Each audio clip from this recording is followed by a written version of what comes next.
Class এবং next উইকে যে এক্সাম আছে তার আগেও লাস্ট। আমার এই প্রোগ্রামটা আমাকে ভোগাচ্ছে, সকালেও ভুগিয়েছে একটু।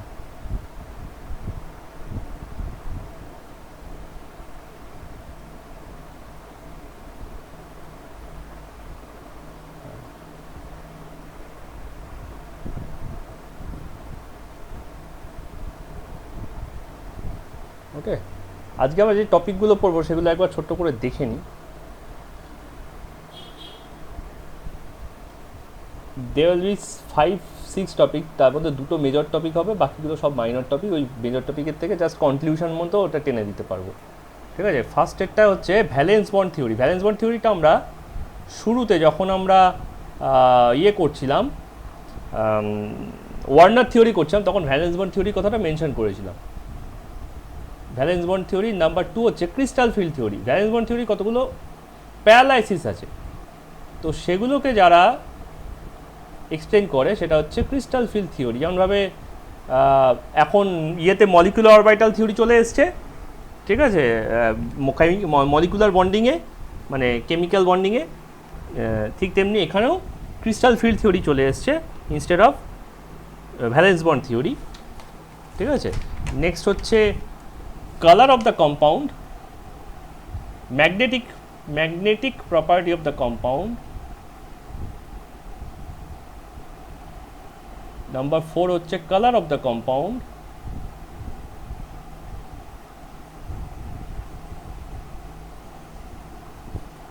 আর নাম্বার 5 হচ্ছে স্টেবিলিটি।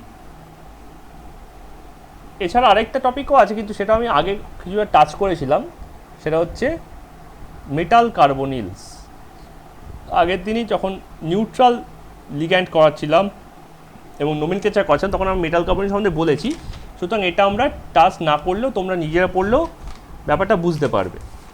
ঠিক আছে, যে শুধুমাত্র মেটাল যেটা আয়ন নয়, সে কিভাবে এই কোঅর্ডিনেট বন্ডটা ফর্ম করছে। ঠিক আছে, যাই হোক, এই valence bond theory, crystal field theory বোঝার আগে আমাদের দেখতে হবে যে মেটাল ক ধরনের হয়। ঠিক আছে, ডি ব্লক মেটাল ক টাইপের হয়। ঠিক আছে, তো ডি ব্লক মেটাল দু রকমের হয়। একটা হচ্ছে half field, less than half filled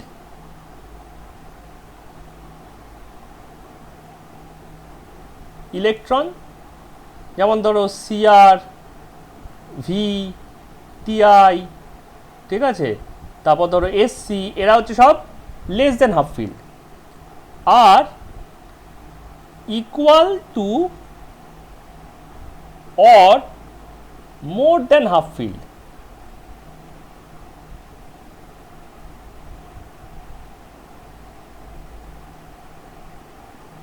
ঠিক আছে, ইলেকট্রন, যেমন ধরো এমএন, এফই, ঠিক আছে, তারপর ধরো কোবাল্ট, নিকেল, কপার, জিঙ্ক, এদের হচ্ছে সব মোর দ্যান হাফ ফিল্ড। ঠিক আছে, কিন্তু আমি মেটালের কথা বলবো না, আমরা কিন্তু মেটালের কথা এখানে মেনশন করব না। মেটালের কথা মেনশন করতে গেলে সবসময় বিপদে পড়ে যাব। ম্যাক্সিমাম আমি কথা বলবো আয়নের। তাহলে আয়ন অবস্থায় কার কটা কার কটা ইলেকট্রন আছে, সেই বেসিসে আমি মোটামুটি দুভাগে এগুলোকে মানে সেন্ট্রাল অ্যাটমগুলোকে ক্লাসিফাই করতে পারছি। ঠিক আছে, ঠিক তেমনি তাহলে এটাকে আমি যদি টাইপ এ বলি, এটাকে তাহলে টাইপ বি বলবো। ঠিক তেমনি লিগ্যান্ডও আমার দু রকমের হয়। কীরকম? লিগ্যান্ড একটা হচ্ছে উইক লিগ্যান্ড, আর একটা হচ্ছে স্ট্রং লিগ্যান্ড। ঠিক আছে, উইক লিগ্যান্ড, স্ট্রং লিগ্যান্ড কী করে, যখন আমি এক্সাম্পল দেখাবো তখন সেখানে দেখিয়ে দেবো যে উইক লিগ্যান্ড স্ট্রং লিগ্যান্ডের কী পার্থক্য। ঠিক আছে, এদের স্ট্রেংথের কারণটা হচ্ছে মেনলি এদের সাইজ, নাম্বার 2 হচ্ছে চার্জ ডেন্সিটি। ঠিক আছে, অ্যাকচুয়ালি সাইজের মধ্যে চার্জ ডেন্সিটির মধ্যেই সাইজটা ইনক্লুড হয়ে যাচ্ছে, এটা সাইজ না বলে এখানে তাহলে আমি লিখতে পারি অ্যাকচুয়ালি ইলেকট্রোনেগেটিভিটি। ঠিক আছে, এই লিগ্যান্ডগুলোর যে লাগার ক্ষমতা, লিগ্যান্ড মানে তো আমি আগে দিয়ে বলছি লাইগেশন মানে জোড়া, ঠিক আছে, ইলেকট্রোনেগেটিভিটি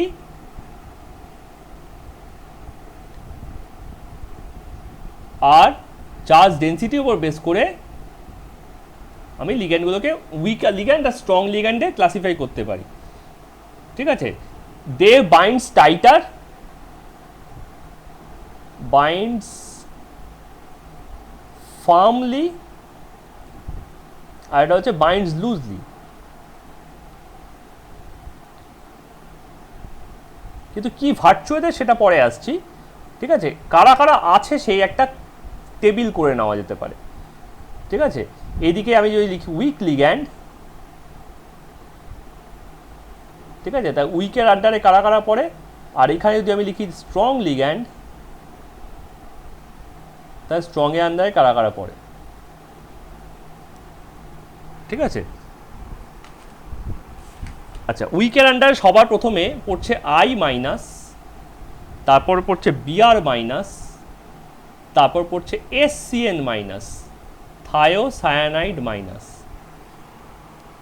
ও সরি আরেকটা ছিল S2 মাইনাস ছিল,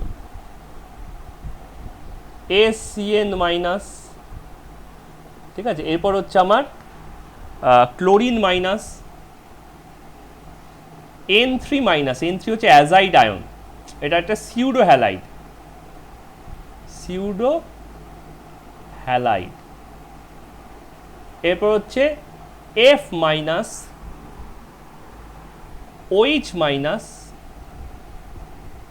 ঠিক আছে, এটা হচ্ছে ইনক্রিজিং অর্ডার অফ স্ট্রেংথে আমি এটাকে অ্যারেঞ্জ করছি। COO oxalate minus. ঠিক আছে, তারপর হচ্ছে জল। এইখানটা হচ্ছে উইক ফিল্ড আর স্ট্রং ফিল্ডের ডিফারেন্স। এই জলটা হচ্ছে মিডল পয়েন্ট, যেমন পিএইচে জলটা মিডল পয়েন্ট ছিল, এখানেও কিন্তু জলটাই মিডল পয়েন্ট। ঠিক আছে, জলকে উইক লিগ্যান্ড আর স্ট্রং লিগ্যান্ডের বাউন্ডারি হিসেবে কাউন্ট করা যেতে পারে। ঠিক আছে, ঠিক তেমনি আমরা স্ট্রংয়ে কাকে আগে লিখতে পারি, সব থেকে বেশি স্ট্রং হচ্ছে কার্বন মনোক্সাইড, এটা গ্রেটার দ্যান C6H5, এই জিনিসটা মাইনাস C6H5 মাইনাস। তারপর সেটা কার থেকে strong, NO2 minus, SO3 2 minus.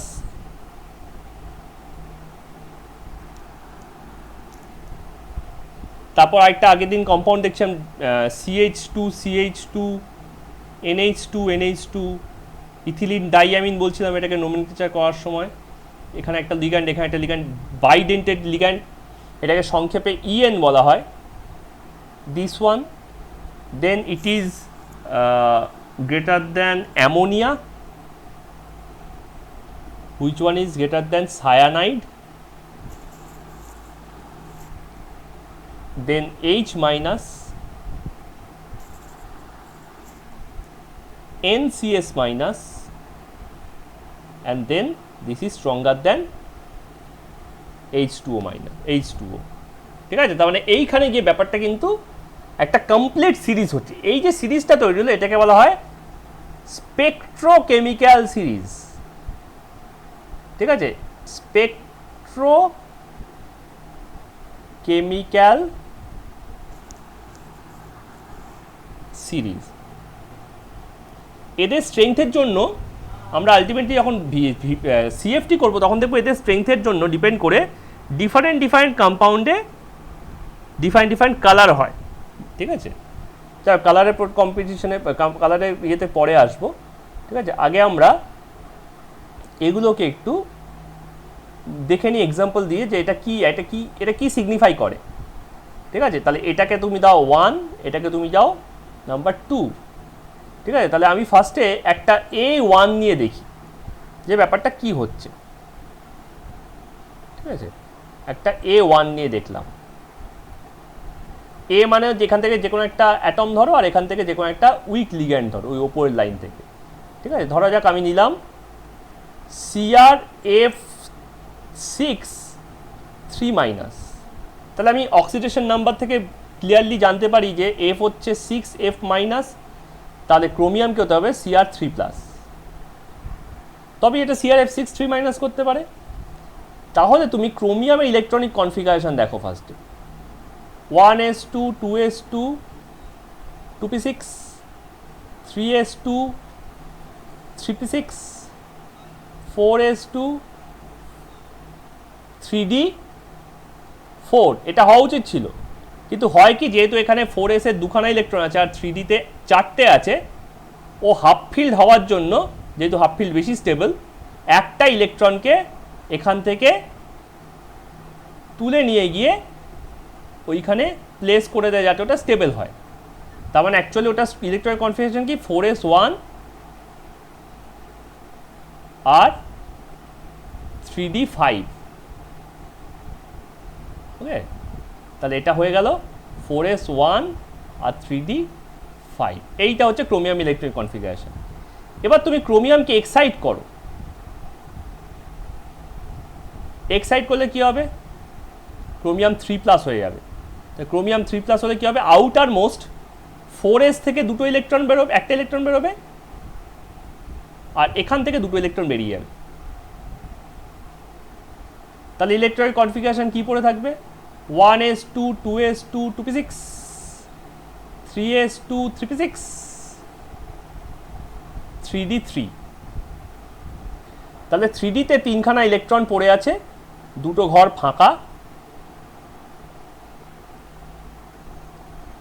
1 2 3 দুটো ঘর ফাঁকা, 4s-এ একটাও ইলেকট্রন নেই, আর 4p-তেও একটা ইলেকট্রন নেই। আমি আগের দিনই বলছিলাম মেইন টার্গেট কি, এর কোঅর্ডিনেট কম্পাউন্ড তৈরি, যাতে ওর অক্টেটটা কমপ্লিট হয়, আউটার মোস্টে 8টা ইলেকট্রন আসে।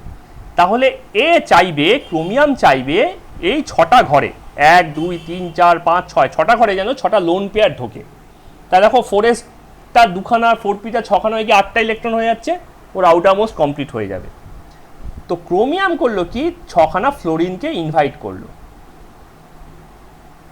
F মাইনাস হিসেবে এলো, ঠিক আছে। তার আগে করলো কি, তার জন্য একটা স্টেজ তৈরি করলো ক্রোমিয়াম। কি স্টেজ না, 3d3টা সেপারেট করলো, আর বাকি তিনটে মিলিয়ে, দুটো ডি, একটা এস আর তিনটে পি মিলিয়ে D2sp3 নামে 6টা হাইব্রিডাইজড অরবিটাল তৈরি করলো,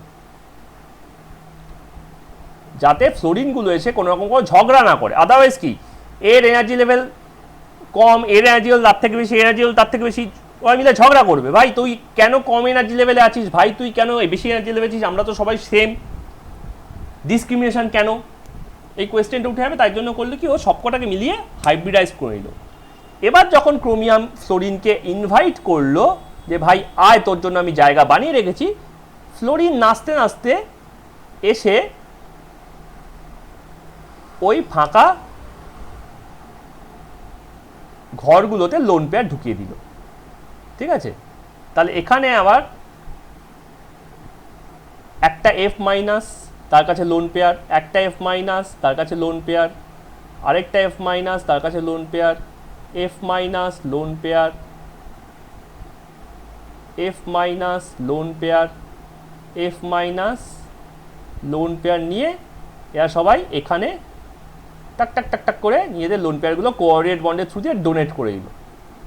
হয়ে গেল CrF6 3 মাইনাস, ঠিক আছে। এই নিজে 3+ ছিল, এখানে 6 মাইনাস এলো, টোটাল হয়ে গেল 3 মাইনাস।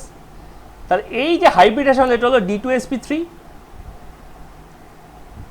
শেপটা হলো অক্টাহেড্রাল, স্ট্রাকচারটা অক্টাহেড্রাল, আর ভেতরের ডি অরবিটালটাকে ইউজ করেছে, বাইরের sp ইউজ করেছে, মানে 3d আর 4sp ইউজ করেছে বলে এটা হচ্ছে ইনার অরবিটাল কমপ্লেক্স। তাহলে এটা তৈরি করলো কি, একটা ইনার অরবিটাল কমপ্লেক্স। দেখতে কেমন হলো CrF6টাকে না, এখানে মাঝখানে তুমি একটা ক্রোমিয়াম বসিয়ে দাও, তার চারিদিকে একটা স্কোয়ার প্লেট ভাবো, যার ডায়াগোনালগুলোতে 4খানা ফ্লোরিন বসে আছে, F minus F minus F minus F minus, আর ক্রোমিয়ামের নিজের ওপরে 3+, আর এর ওপর ভার্টিক্যালি একটা ওপরে আর ভার্টিক্যালি একটা নিচে দুখানা এফ মাইনাসকে বসিয়ে দাও, এটা নিচে আর এটা ওপরে। এরা সবাই মিলে একখানা টেট্রাহেড্রাল এই অক্টাহেড্রাল স্ট্রাকচার তৈরি করেছে।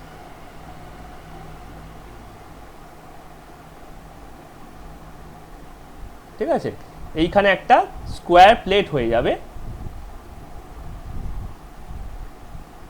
বাস। ঠিক আছে, এরকম একটা অক্টাহেড্রাল স্ট্রাকচার তৈরি করেছে, যার পেটের মাঝখানে ক্রোমিয়ামটা বসে আছে আর 6টা ভার্টেক্সে 6টা ফ্লোরিন আছে। ঠিক আছে, this is valence bond theory. ঠিক আছে, যে এইভাবে যে ইলেকট্রনগুলো ঢুকতে পারছে, this is called valence bond theory. তাহলে A1 হলো, এবার A2 দেখি একটা। ঠিক আছে, less than half filled but with a strong ligand. ঠিক আছে, স্ট্রং লিগ্যান্ডের মধ্যে আমি কাকে নেব? ধরো অ্যামোনিয়াকে নিলাম, তাহলে Cr NH3 3+, তার মানে কি 6 NH3, অ্যামোনিয়ার তো কোনো চার্জ নেই, তার সঙ্গে Cr3+। তাহলে আমি আর প্রথম দুটো লাইন করছি না, সেকেন্ড লাইনটা করি, প্রথম লাইনটা করছি না। তাহলে Cr3+কে আমি কীরকম দেখব? 1s2 2s2 2p6 3s2 3p6 4s2 4s0 sorry 3d3 4s0 4p0। এখানে 5টার মধ্যে 3টেতে ইলেকট্রন আছে, 1 2 3, বাকি দুটোতে নেই। 4s-এ একটা ঘর ফাঁকা, 4p-তে 3টে ঘর ফাঁকা। অ্যামোনিয়াগুলো আসবে বলে এরা আবার এই 6টা ঘরকে মার্জ করিয়ে হাইব্রিডাইজ করিয়ে D2sp3 অরবিটাল বানিয়ে নিয়েছে। এখানেও যেমন করেছিল, এই 6টা ঘরকে নিয়ে। ঠিক আছে, তাহলে এরাও আমার এরকম একটা হোম বানিয়ে নেবে D2sp3-র।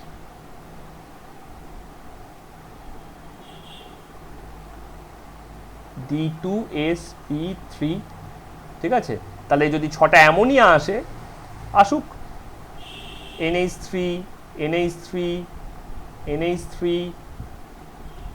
NH3 NH3 NH3, তা সবাই মিলে একটা করে লোন পেয়ার কোঅর্ডিনেট করে এক একটা অরবিটালে পুশ করে দেবে। এটা সেম হলেও আমি এইটা দেখালাম কারণ একটা পারপাস আছে, যখন আমি বিতে যাব তখন একটা কিছু ডিফারেন্স হবে তার জন্য। ঠিক আছে, তাহলে এটা কিরকম দেখতে হবে? এটাও ঠিক আগেরটার মতোই দেখতে হবে। ঠিক আছে, D2sp3 octahedral inner orbital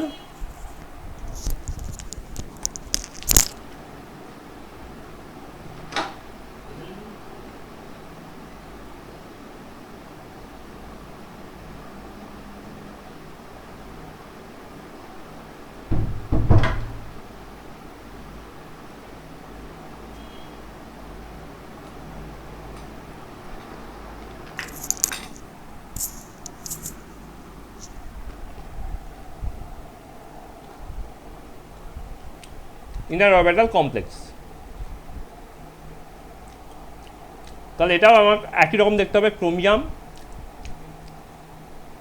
4টে arm, ওপরে একটা নিচে একটা, 6টা জায়গায় 6খানা অ্যামোনিয়া বসে পড়ছে। NH3 NH3 NH3 NH3, এরা 4জন মিলে একটা প্লেট তৈরি করলো,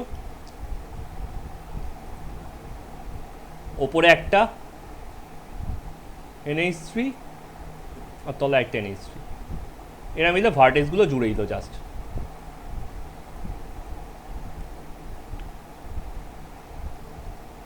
অক্টাহেড্রাল হয়ে গেল। ঠিক আছে, নাও উইল কাম টু দুটো রকম সিমিলার দেখতে, একদম সিমিলার দেখতে। Now will come to B1. What is B1? B1 was equal or more than half filled electron, ঠিক আছে, কিন্তু উইক লিগ্যান্ড। তাহলে এখান থেকে ধরো নিকেলকে নিলাম আর এখান থেকে ধরো ক্লোরিনকে নিলাম, ক্লোরিন উইক ছিল, তাহলে সেই ক্ষেত্রে নিকেলের সঙ্গে ক্লোরিনের সম্পর্ক যায় NiCl হোল 4 2 মাইনাস হোল 4। কেন? কারণ নিকেলের কোঅর্ডিনেশন নাম্বার 4, ঠিক আছে, ক্রোমিয়ামের কোঅর্ডিনেশন নাম্বার 6 ছিল, 6টাই লিগ্যান্ড ঢোকাতে পারতো, নিকেল কিন্তু অতগুলো ইলেকট্রন মানে অতগুলো লিগ্যান্ড ধরতে পারে না, তাই 4। তাহলে আমি কেন কি বলতে পারি, এটার মধ্যে 4Cl মাইনাস আছে, তার মানে নিশ্চয়ই একটা Ni2 প্লাস আছে। তাহলে ব্যাপারটা কীরকম হবে, নিকেলের অ্যাটমিক নাম্বার হচ্ছে 28, 1s2 2s2 2p6 3s2 3p6 4s2 3d8, তাহলে নিকেলকে 2 প্লাস করছি, তাহলে আউটার মোস্ট হচ্ছে 4s2, 4s2 থেকে দুটো ইলেকট্রন বেরিয়ে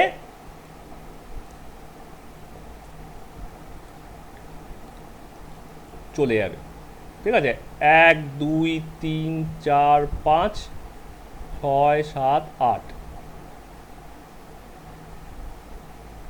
ওকে। তাহলে এখান থেকে দুটো ইলেকট্রন কী হলো, বেরিয়ে চলে গেল, যদি আমি 4s2 করে ওটাকে 2 প্লাস করে দিই, তাহলে এটা হয়ে গেল 1s2 2s2 2p6 3s2 3p6 3d8। তাহলে এখানে আমার 8টা ঘরে 8টা 5টা ঘরে 8টা ইলেকট্রন যেমন ছিল বসে রইল, সরি এখানে আর ইলেকট্রন থাকবে না, হ্যাঁ বসে গেল 8টা ইলেকট্রন, ঠিক আছে। তাহলে এখানে 4s0 রইল আর 4p0 রইল। তাহলে দেখো এবার অক্টেট কমপ্লিট করতে এস আর পি এর ঘরগুলোকে মিলিয়ে মিশিয়ে জমাট করলেই হবে, ওর আর কাউকে দরকার নেই। It doesn't require a single damn thing. তাহলে যখন এর কাছে ক্লোরিন আসবে তখন ও কী করবে, এই দুটোকে মিশিয়ে 4টে অরবিটাল তৈরি করবে, একটা এস আর 3টে পি, sp3 হাইব্রিডাইজড 4টে অরবিটাল তৈরি করবে, যেমনভাবে এরা করেছিল তেমন, ঠিক আছে। 3d8 যেমন আছে তেমন রয়ে গেল, 3d8 যেমন আছে তেমন রয়ে গেল,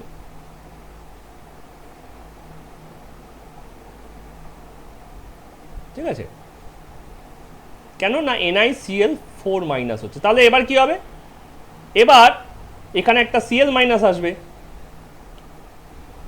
এখানে একটা Cl মাইনাস আসবে, Cl মাইনাস আসবে, Cl মাইনাস আসবে, প্রত্যেকটা ক্লোরিনের কাছে লোন পেয়ার আছে, লোন পেয়ার কোঅর্ডিনেট করে ঢুকিয়ে দেবে। কিন্তু এবার খেয়াল করে দেখো একটা পার্থক্য হয়ে গেছে, এবার দেখো ইনার ডিটা টেক পার্ট করেনি, কারণ ইনার ডিতে প্রচুর ইলেকট্রন আছে, ওর মধ্যে খালি জায়গাটা ও দিতে পারছে না,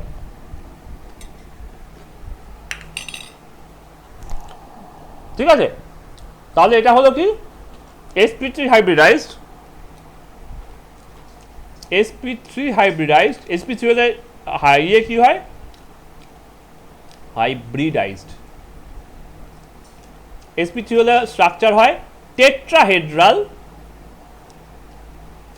outer orbital complex, outer orbital complex, কারণ all the orbitals involved in the hybridization are coming from fourth orbital, fourth orbit। 3 এর কোনো অরবিটাল এখানে টেক পার্ট করেনি, তাই জন্য এটা আউটার অরবিটাল কমপ্লেক্স হয়ে যাবে। তাহলে দেখতে কিরকম হয়ে যাবে ব্যাপারটাকে, এরকম মাঝখানে নিকেল, ওপরে একটা, এখানে একটা, সামনের দিকে একখানা আর পেছন দিকে একখানা, ঠিক আছে। আর 4টে কর্নারে কি হচ্ছে, এটা NaCl2 প্লাস আছে, আর 4টে কর্নারে কি হচ্ছে, 4খানা Cl minus Cl minus Cl minus Cl মাইনাসে জুড়ে যাচ্ছে। এবার এরা মিলে একটা ট্রায়াঙ্গুলার প্লেট করছে আর ওপরে একটা ভার্টেক্স জুড়ে যাচ্ছে, হয়ে গেল একটা টেট্রাহেড্রাল সিঙ্গারার মতো দেখতে একটা শেপ, ঠিক আছে। তা দ্যাট ইজ দ্য ডিফারেন্স। তাহলে এইভাবে ভিভিটি হয়। এত কিছু বলার উদ্দেশ্য হচ্ছে 4 এর বিটা, মানে বি এর 2টা, B2 is completely different from the others. কেন না ওখানে একটা স্ট্রং লিগ্যান্ড কাজ করবে এবং ওখানে ইলেকট্রনের নাম্বারও অনেক মেটালের মধ্যে বেশি। Ni ধর এখান থেকে আমি কার্বন মনোক্সাইডটাকে নিলাম, এই যে CO, ঠিক আছে, তাহলে এটা হয়ে যাচ্ছে Ni, কোথায় গেল রে বাবা,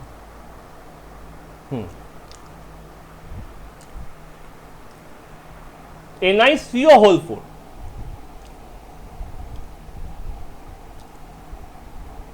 ঠিক আছে। এবার কার্বন মনোক্সাইড দেখো এটি নিউট্রাল, আর নিকেলটাও কিন্তু একটা নিউট্রাল, কারণ টোটাল চার্জ কত, টোটাল চার্জ দেখো 0, আগেরটায় 2- ছিল, Cl গুলো মাইনাস হয়ে বেশি বলে নিকেল প্লাস হয়েছিল। এবার দেখো মেটালটাও 0, লিগ্যান্ডটাও 0, টোটালটা তাই 0 হয়ে গেছে, এইটাকে বলা হয় মেটাল কার্বনিল, ঠিক আছে। তার মানে এখানে নিকেলের ইলেকট্রনিক কনফিগারেশন কিন্তু কোনো চার্জ থাকবে না, আমি এইটাকেই লিখবো, যেটা এখানে উপরে লিখেছিলাম সেটাকেই লিখবো,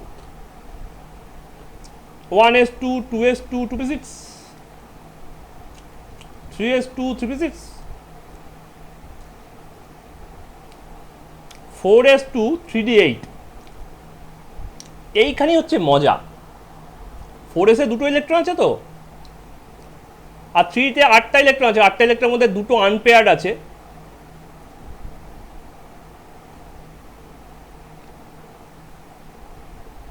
এই যে দুটো আনপেয়ার্ড আছে না, যখনই কোবাল্টকেও দেখবে, মানে কোবাল্ট বলছি, কার্বন মনোক্সাইডকেও দেখবে, ওই কার্বন মনোক্সাইডের প্রেজেন্সে ও একটা অদ্ভুত কাণ্ড করবে। কি করবে, এই 4s ইলেকট্রনগুলোকে না তুলে এনেই 3d ঢুকিয়ে দেবে, it will pack the electron, it will pack the electron, 1s2 2s2 2p6, 3s2 3p6, 3d10, 4s0. What it has done? It has packed the electron of 4s into 3d. This is the special ability given to the strong ligand which is unavailable in rest of the structures yet. তাহলে এখানে একটা vacant orbital তৈরি হয়ে গেল, আর 4p তেও vacancy আছে, 4p তে আগেও কোনো ইলেকট্রন ছিল না, এখনও কোনো ইলেকট্রন নেই। তাই দেখো এবার এই চারখানা মিলে হাইব্রিডাইজড অরবিটাল তৈরি করতে পারে, তাই না? তাহলে একটা এস আর 3টে পি মিলে sp3 হাইব্রিডাইজ তৈরি করলো, আর 3dটা যেরকম 10 ছিল 3d10 রয়ে গেল, আগেরটায় 3d8 ছিল, এবার কিন্তু 3d10 ঠেসে গেছে। এই ঠাসার ক্যাপাবিলিটিটাই হচ্ছে এটাকে ইউনিক বানিয়েছে। তাহলে স্ট্রং লিগ্যান্ড কি করতে পারে, স্ট্রং লিগ্যান্ড ইলেকট্রনকে ঠেসে দিতে পারে যদি সেন্ট্রাল মেটালের ইলেকট্রনের নাম্বার 5-এর থেকে বেশি হয় তখন। A2-তে পারেনি, কিন্তু ক্রোমিয়ামের 5-এর থেকে কম ছিল ইলেকট্রন, 3টে ছিল ইলেকট্রন, ওকে ঠাসতে পারেনি, ওর সঙ্গে দাদাগিরি চলেনি, যেই বেশি দেখেছে অমনি দাদাগিরি করে দিয়েছে, ঠিক আছে।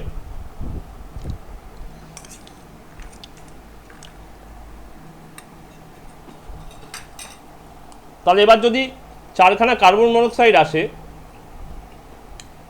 ঠিক আছে, যদি 4টে কার্বন মনোক্সাইড আছে, একটা কার্বন মনোক্সাইড, একটা কার্বন মনোক্সাইড, একটা কার্বন মনোক্সাইড, একটা কার্বন মনোক্সাইড, এর সবাই লোন পেয়ারগুলোকে কী করবে, এই ঘরে পুশ করে দেবে, ঠিক আছে। তাহলে এটা কি হয়ে গেল, sp3 tetrahedral outer orbital complex. তাহলে এরকম হয়ে গেল নিকেলটা পেটের মাঝখানে, ওপরে একটা, এই সাইডে একটা, সামনের দিকে একটা, আর পেছন দিকে একটা। তোমাকে খালি খেয়াল রাখতে হবে কার আমি করছি, কোন মেটালের আমি কোঅর্ডিনেট কম্পাউন্ড করছি, তার চার্জ কত, তার ইলেকট্রনিক কনফিগারেশন কত, আর লিগ্যান্ড যেটা আসছে তার স্ট্রেংথ কি আছে, বাস। এই দুটো ইনফরমেশন যদি পেয়ে যাও যে এটা হাফের থেকে বেশি আছে না কম আছে, আর ঠাঁসতে পারে কি পারে না, তাহলেই তোমার কাজ মিটে যাবে। ঠিক আছে, কম্পিউটার প্রোগ্রামিং তো করেছো, তো প্রোগ্রামিংয়ের ল্যাঙ্গুয়েজে বলো check whether greater than half greater than or equals to 5 or not. If returns less than 5, don't ঠাঁসাঠাঁসি, don't pack. If greater than 5, greater than or equal to 5, then check if it is strong ligand or weak ligand. If weak ligand, then return no thathathati. If strong ligand, then pack. That is the programming language. Okay, তাহলে এই দুটো check point দিয়ে তোমাদেরকে বুঝে নিতে হবে হচ্ছেটা কি। ঠিক আছে, তাহলে আমরা এখানে কি পেলাম, sp3 পেলাম, এখানেও sp3 পেয়েছি।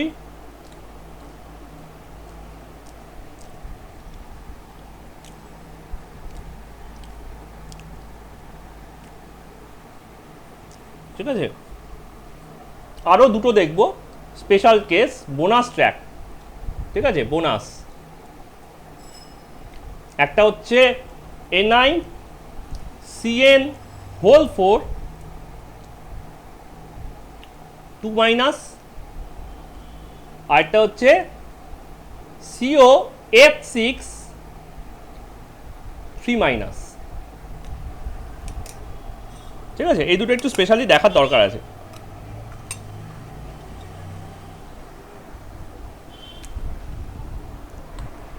তার মানে দেখো এটা হচ্ছে একটা উইক লিগ্যান্ড ফ্লোরিন, এখানে আছে ফ্লোরিন ওই ওপরের লিস্টে, আর সায়ানাইড আছে তলার লিস্টে, তার মানে এটা একটা স্ট্রং লিগ্যান্ড।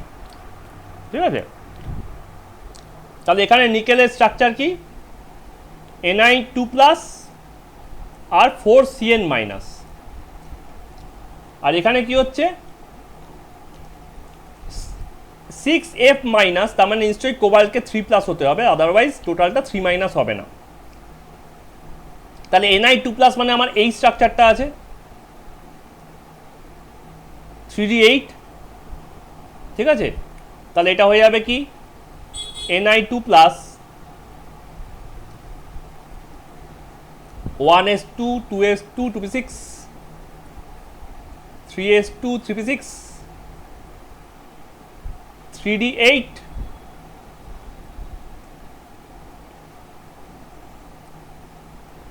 1 2 3 4 5 6 7 8। ওকে, এটা একটু বেশি ধারে চলে এসেছে।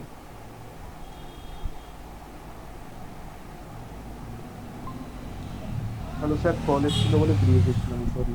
ঠিক আছে, কতবার মিস করেছো? 2 সেকেন্ড।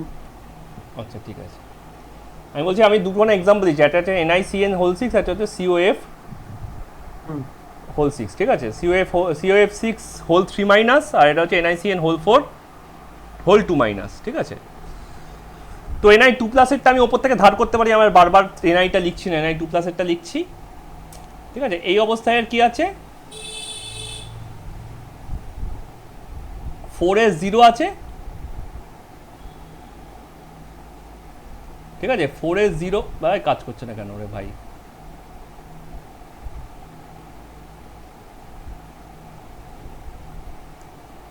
4s0 আর 4p-তেও 0। এবার তুমি দেখো আবার সেই programming, half field less than half field আর গ্রেটার দ্যান হাফ ফিল্ড, মানে লেস দ্যান 5 আর গ্রেটার দ্যান আর ইকুয়ালস টু 5, গ্রেটার দ্যান আর ইকুয়ালস টু 5। ওকে, স্ট্রং না উইক, স্ট্রং। ওকে, ঠাঁসাঠাঁসি করো, প্যাক। তাহলে এরা নিশ্চয়ই Ni-টাকে যখন এক্সাইট করবে, Ni2+টাকে যখন এক্সাইট করবে, তখন নিশ্চয়ই এখানে একটা প্যাকিং চালাবে। প্যাকিংটা কি না, এই দুটো আনপেয়ার্ড ইলেকট্রন না একসঙ্গে পেয়ার হয়ে যাবে। তাহলে 1s2 2s2 2p6 3s2 3p6 3d8, কিন্তু এইভাবে 5-এর মধ্যে 4টেতে পেয়ারিং হয়ে গেল, 1 2 3 4 5 6 7 8 4s0 4p0 4s একটা ঘর আর 4p-তে 3টে ঘর। এবার কি হচ্ছে, 4টে লিগ্যান্ড, তাহলে 4টে জায়গা দরকার, তাহলে এরা 4জন মিলে হাইব্রিডাইজ করছে, একটা ডি, একটা এস, দুটো পি, তাহলে এরা 4জন মিলে কি করলো, DsP2। তাহলে এরকমভাবে আমার 4টে হাইব্রিডাইজ অরবিটাল তৈরি হলো। ঠিক আছে, একটা পি ফাঁকা রয়ে গেল 4p0, আর 4টে ডিতে 8টা ইলেকট্রন বসে রইল 3d8। ঠিক আছে, it is a peculiar combination. এই কম্বিনেশনটা আমরা আগে দেখিনি, DsP2। ঠিক আছে, তাহলে এবার কি হবে, এবার 4খানা সায়ানাইড আসবে, CN minus CN minus CN minus CN minus, loan পেয়ারটা টাক, লোন পেয়ারটা টাক, লোন পেয়ারটা টাক, লোন পেয়ারটা টাক করে ঢুকিয়ে দিল। তাহলে NI মাঝখানে বসে রয়েছে 2+ হয়ে, 4টে কর্নারে 4জন CN, এইভাবে CN minus CN minus CN minus CN minus বসে একটা স্কোয়ার প্লেট বানাচ্ছে, square plate, it's a square plate. তাহলে এটা হচ্ছে DsP2 hybridized square planar shape, square planar hybridization shape, and it's a inner orbital complex. দেখো আগের ডিটা use করেছে, তাই জন্য ইনার অরবিটাল কমপ্লেক্স। ঠিক আছে, তাহলে আমরা DsP2 পেয়েছি, sp3 দু জায়গায় পেয়েছি, এখানে D2sp3 পেয়েছিলাম, এখানে D2sp3 পেয়েছি, এখন একটা জিনিস পাইনি, সেটা হচ্ছে sp3d2। তার জন্যই আমাদের এই ফাইনাল যে এক্সাম্পলটা ছিল, কোথায় গেল, ও ফাইনাল এক্সাম্পলটা ডিলিট হয়ে গেছে, COF6 3 মাইনাসের দিকে দেখতে হবে। তার মানে এটা হচ্ছে 6F3 মাইনাস 6F মাইনাস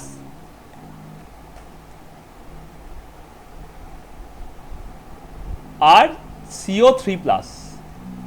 তাহলে কোবাল্টের electronic configuration 28, 1s2 2s2 2p6 3s2 3p6 4s2 3d8। তাহলে এখানে দুটো আর এখানে 8, 1 2 3 4 5 6 7 8। তাহলে CO যখন 3+ করবে, তখন নিশ্চয়ই ওর আউটার মোস্ট 4s থেকে আগে বেরোবে দুখানা ইলেকট্রন, আর এখান থেকে একটা পেয়ার ইলেকট্রন বেরিয়ে চলে যাবে। ওহো, কোবাল্টকে 27 28 কেন লিখলাম, আমার ভুল, কোবাল্ট 28 নয়, 28 নিকেল ছিল, কোবাল্ট হচ্ছে 27।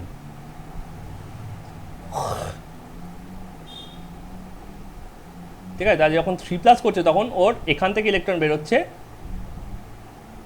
আর এখান থেকে একটা ইলেকট্রন বেরিয়ে চলে যাচ্ছে।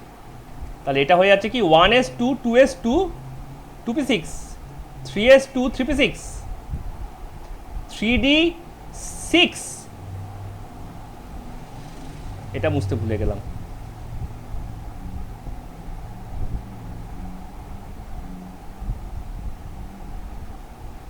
এটা 7। হ্যাঁ, তাহলে একটা ইলেকট্রন কমে গেছে, 3d6 হয়ে গেছে, 4s0 4p0।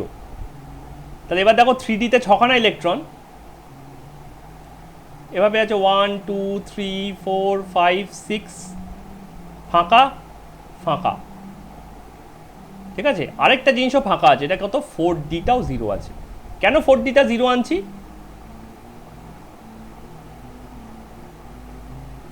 তার কারণটা হচ্ছে এই এফ একটা অ্যালগোরিদমে ফলস খাবে। কিরকম, লেস দেন হাফ ফিল্ড না greater than equals to half field, greater than equals to half field, very good. Strong ligand না উইক লিগ্যান্ড, উইক লিগ্যান্ড। ঠাসতে পারবে কি পারবে না, ঠাসতে পারবে না, ইট ফেলস, ও কিছুতেই ইলেকট্রনগুলোকে প্যাক করতে পারলো না, নো প্যাক এক্সিট। তাহলে ওরা হাইব্রিডাইজ করার সময় এই অরবিটালগুলোকে নিয়ে হাইব্রিডাইজ করবে, এই চারটে আর এই দুটো, এই ছটা হাইব্রিডাইজ, এই ছটাকে নিয়ে হাইব্রিডাইজ করে কি তৈরি করবে? sp3d2 orbitals.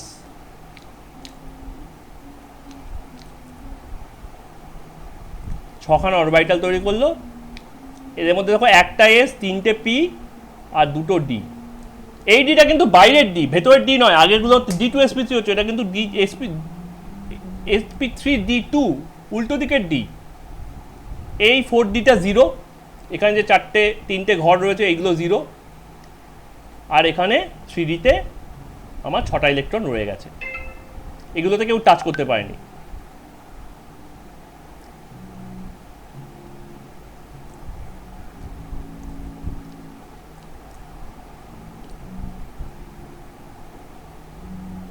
ওকে,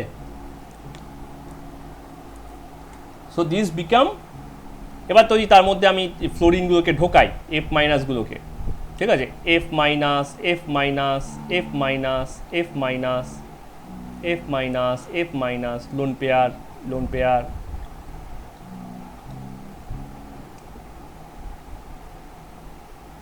ঢোকো ঢোকো ঢোকো ঢোকো ঢোকো ঢোকো। তাহলে কিন্তু সেই অক্টাহেড্রাল হচ্ছে sp3d2 octahedral outer orbital complex. তাহলে আগের দুটো যে d2sp3 হচ্ছে সেগুলো দুটোই ছিল ইনার অরবিটাল, তার মানে এর সাইজটা কি হবে? একটু বড় হবে। ইনার অরবিটাল থেকে আউটার অরবিটাল কমপ্লেক্সের সাইজটা একটু বড় হয়। তার মানে কি এখানেও সেই পেটের মাঝখানে একখানা কোবাল্ট বসে থাকবে, তার চারটে কর্নায় চারখানা ফ্লোরিন, ওপরে একটা ফ্লোরিন, তলায় একটা ফ্লোরিন, ঠিক আছে। এর মাথায় 3+, আর এফ এর মাথাগুলো F minus, F minus, F minus, F minus, F minus, F minus হয়ে এবং একটা অক্টাহেড্রাল স্কোয়ার প্লেট, তার উপরে একটা, তার তলায় একটা ফিগার বানিয়ে দেবে। So this will be the structure of sp3d2. So this is how we explain the valence bond theory. Now valence bond theory have some problems. আমরা আগেই বিশেষ করে মলিকুলার অরবিটাল পড়ার সময় দেখেছিলাম যে যদি কোথাও আনপেয়ার্ড ইলেকট্রন থাকে তাহলে সেটাকে প্যারাম্যাগনেটিক বলা হয়, আর যদি কোথাও আনপেয়ার্ড ইলেকট্রন না থাকে তখন সেটাকে ডায়াম্যাগনেটিক বলা হয়। তাহলে ওই সেন্সে এই যে মালটা তৈরি হয়েছে এখানে, এটা একটা প্যারাম্যাগনেটিক সাবস্টেন্স, তিনটে আনপেয়ার্ড ইলেকট্রন রয়েছে, তাহলে এইটা একখানা প্যারাম্যাগনেটিক সাবস্টেন্স, তাই না? এটা প্যারা, এইটা দেখো এখানেও তিনটে আনপেয়ার্ড ইলেকট্রন আছে, এখানেও আছে, তাহলে এটাও আমার প্যারাম্যাগনেটিক হয়ে যাচ্ছে। এটা দেখো NiCl4, হ্যাঁ দেখো দুখানা ঠাসা নেই, এই দুটো ঠাসা নেই, তার মানে এটাও আমার প্যারা। এখানে দেখো NiCO4 ঠেসে গেছে, কোনো আনপেয়ার্ড ইলেকট্রন নেই, তার মানে এটা হয়ে গেছে আমার ডায়া।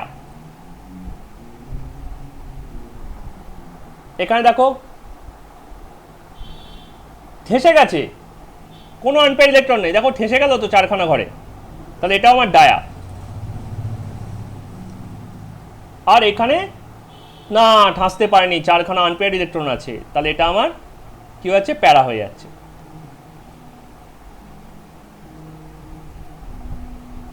তাহলে আমি কি বুঝতে পারছি যে উইক লিগ্যান্ড হলেই সেটা প্যারা হচ্ছে, কারণ তারা ঠাসতে পারে না, আনপেয়ার থেকে যায় কিছু। আর যদি স্ট্রং লিগ্যান্ড হয় তখন সেটা ডায়া হয়ে যাচ্ছে, কারণ তারা ঠেসে ঠেসে ব্যাপারগুলোকে পেয়ার করে দিচ্ছে, ঠিক আছে। আর যদি কোথাও যদি হাফ ফিল্ডের কম থাকে, তারা তো কাউকে ঠাসতে অ্যালাউই করে না, তাহলে ওখানে আমি সবসময় প্যারাম্যাগনেটিকই পাবো। কিন্তু এই যে অবজারভেশনটা করলাম, অবজারভেশনটা ভ্যালিড হইল না, রিয়েলিটিতে দেখা গেল প্রচুর প্রচুর প্রচুর মিস্টেক। যাদেরকে প্যারা বলতে চাইছি তারা সবাই ডায়া, যাদেরকে ডায়া ডায়া বলে আমি চেঁচাচ্ছি তারা দেখা গেল প্যারা।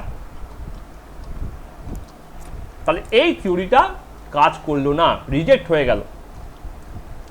এমনকি যারা প্যারাই দেখাচ্ছে, তাদের ম্যাগনেটিজম মেজার করতে গিয়ে আমি দেখছি ভ্যালু ম্যাচ করছে না। তাহলে কি হবে? তখন আসলো ক্রিস্টাল ফিল্ড থিওরি।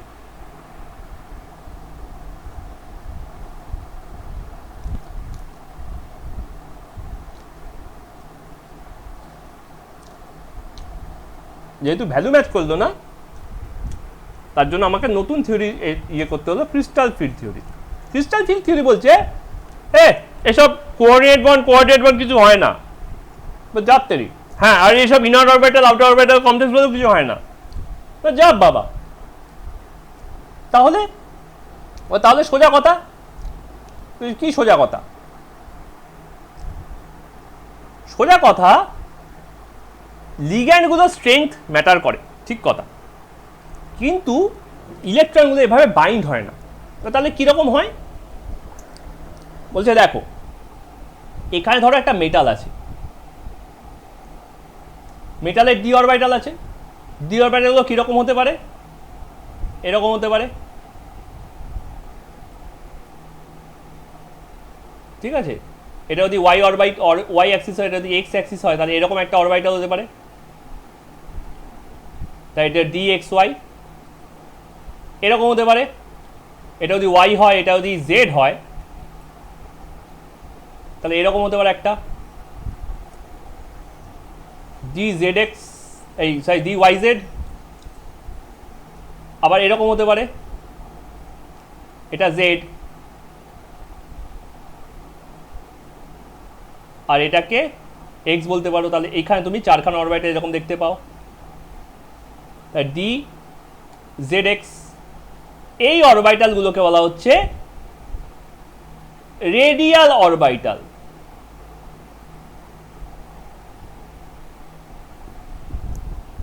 ঠিক আছে, অ্যাব্রিভিয়েশনে T2।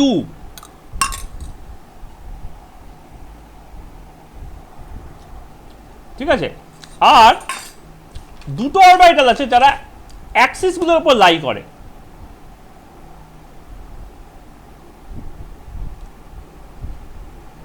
ঠিক আছে, কিরকম? কোন দুটো? না, একটা হচ্ছে এরকম, এটা যদি ওয়াই অ্যাক্সিস, এটা যদি এক্স অ্যাক্সিস হয়, তাহলে এইরকম একটা থাকবে, এরকম একটা অরবিটাল থাকে যেটা এক্স অ্যাক্সিস ওয়াই অ্যাক্সিস বোথের ওপর লাই করে, এটা হচ্ছে D X square Y square. আরেকটা হচ্ছে এরকম একটা থাকে, এটা যদি জেড অ্যাক্সিস হয়, তাহলে জেড অ্যাক্সিসের ওপর লাই করে, আর একটা ইমাজিনারি রিং তৈরি হয়, এটাকে বলা হয় ডি জেড স্কোয়ার।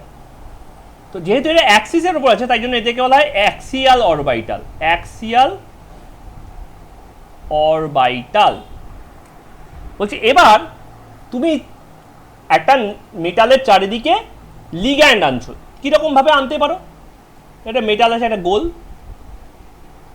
আইদার তুমি 6টা লিগ্যান্ড আনতে পারো, CN6 কোঅর্ডিনেশন নাম্বার 6।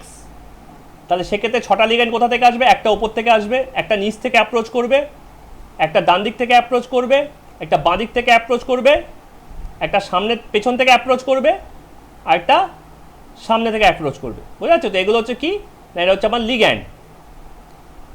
তাহলে এই যে 6টা লিগ্যান্ড আসছে, 6টা লিগ্যান্ড কোথায় আসছে? এই 6টা লিগ্যান্ড এই মেটালের যে অ্যাক্সিসগুলো আছে, সেই অ্যাক্সিস বরাবর আসছে।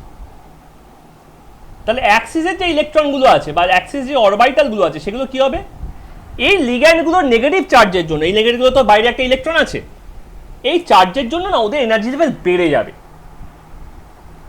আর বাকিগুলো যেগুলো অ্যাক্সিস নয়, যেগুলো রেডিয়াল, বলছে টোটাল এনার্জিটাকে কনস্ট্যান্ট রাখতে বাকি অরবিটালের এনার্জিগুলো কি হয়ে যাবে? কমে যাবে। তাহলে ব্যাপারটা কীরকম হবে না, ব্যাপারটা কিছুই না, ধরো কোনো লিগ্যান্ড ফিগ্যান্ড নেই, সেই অবস্থায় ধরো ওর এরকম আছে ব্যাপারটা, ওর এনার্জি লেভেল এখানে আছে। এইদিকে বরাবর যদি তুমি এনার্জি আঁকো ওয়াই অ্যাক্সিস বরাবর, ঠিক আছে, তাহলে মেটাল যখন এমনি আছে, মেটাল আয়ন বা ফ্রি আয়ন অর মেটাল, তাহলে ওর এনার্জি লেভেল ধরো এখানে আছে। যেই তুমি অ্যাপ্রোচ করতে আরম্ভ করলে ওর না এনার্জি লেভেল কি হলো, বেড়ে গেল।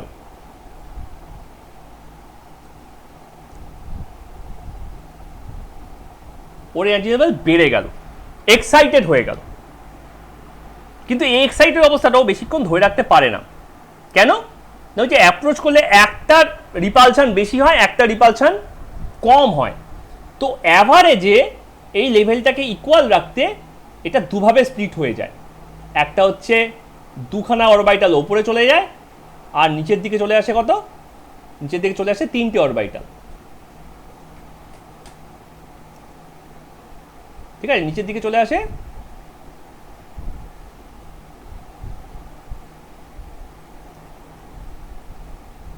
তেরি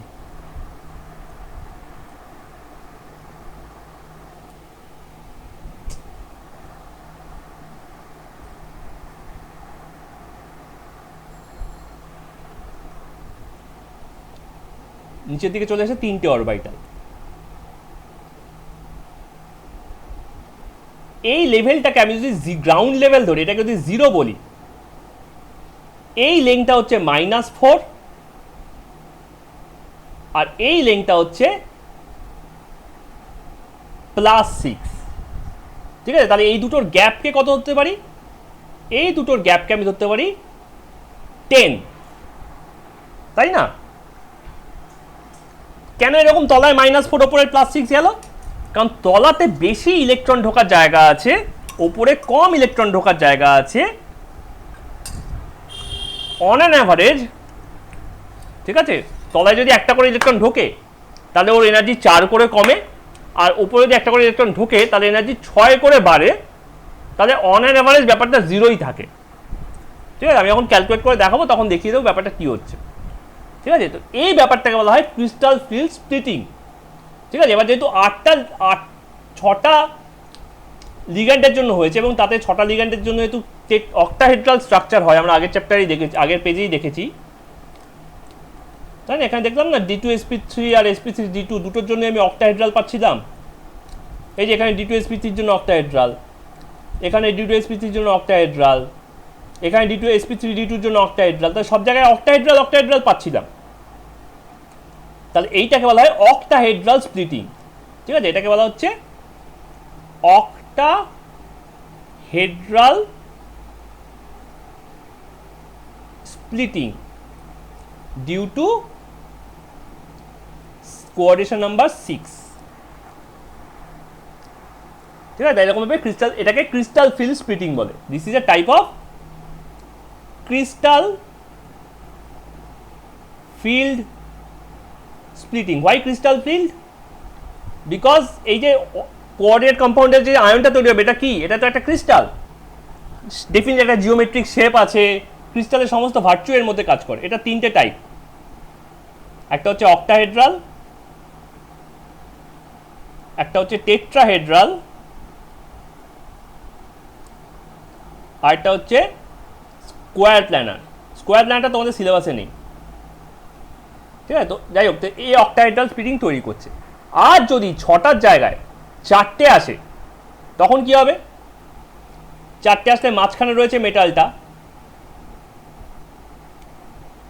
একটা অ্যাপ্রোচ করবে ওপর থেকে, আর বাকি কোনোটাই কিন্তু কোনো অ্যাক্সিস থেকে অ্যাপ্রোচ করবে না। একটা অ্যাপ্রোচ করবে এই সাইড থেকে, একটা অ্যাপ্রোচ করবে সামনে থেকে, এটা হচ্ছে সামনের দিক মানে আমাদের দিক থেকে, আরেকটা অ্যাপ্রোচ করবে এই দিক থেকে, পেছনের দিক থেকে। তাহলে এর যদি তুমি অ্যাক্সিস আঁকো, তুমি অ্যাক্সিস কোথায় পাচ্ছ? অ্যাক্সিসগুলো এখানে পাচ্ছ, এইদিকে একটা অ্যাক্সিস, এখানে একটা অ্যাক্সিস, আর এখানে একটা অ্যাক্সিস। তাহলে কোন জিনিসগুলো, ঠিক আছে, কোন জিনিসগুলো অ্যাক্সিসের উপর দিয়ে আসছে? খালি এইটা, বাকি কোনোটাই কিন্তু অ্যাক্সিসের উপর দিয়ে আসছে না। বাকিগুলো কোনটার দিক থেকে আসছে জানো? বাকিগুলো এই যে এই যে এই যে এই এই কোনাকুনি বরাবর আসছে, মানে যেই বরাবর এখানে লুপগুলো আছে এই বরাবর আসছে। তার মানে এরা এবার রিপালশন খাচ্ছে, এরা রিপালশন খাচ্ছে না। তাহলে এবার যদি আমি একটা ডি অরবিটাল এদিকে এনার্জি রেখে স্প্লিট করাই,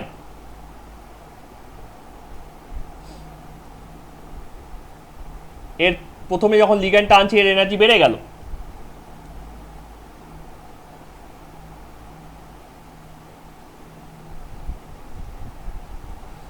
ঠিক আছে, এবার যখন আমি ওটাকে স্প্লিট করাচ্ছি তখন এবার ওপরে পাবো 3খানা আর তলায় পাবো 2খানা। এবারও গ্যাপটা কিন্তু সেই একই হিসাবে হয়েছে, এটাকে যদি আমি 0 বলি, এটা হচ্ছে +4 আর এটা হচ্ছে -6। ঠিক আছে, তাহলে গ্যাপটা আমার কত থাকছে, সেই 10ই থাকছে। ঠিক আছে, এই 10টাকে বলা হচ্ছে, এই যে গ্যাপ, এই 10টা পাওয়া যাচ্ছে, এই 10টাকে বলা হচ্ছে ক্রিস্টাল ফিল্ড স্টেবিলাইজেশন এনার্জি। ঠিক আছে, ক্রিস্টাল ফিল্ড স্টেবিলাইজেশন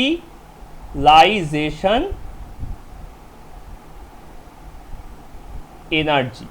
ঠিক আছে, এই দুটো লেভেলের মধ্যে যে গ্যাপটা তৈরি হচ্ছে সেই গ্যাপটাকে বলা হচ্ছে ক্রিস্টাল ফিল্ড স্টেবিলাইজেশন এনার্জি। আচ্ছা, এবার আমি কি বলেছিলাম, এইগুলোর নাম কি দিয়েছিলাম, T2 দিয়েছিলাম, আর এটার নাম দেওয়া উচিত ছিল ইটা লিখতে ভুলে গেছি।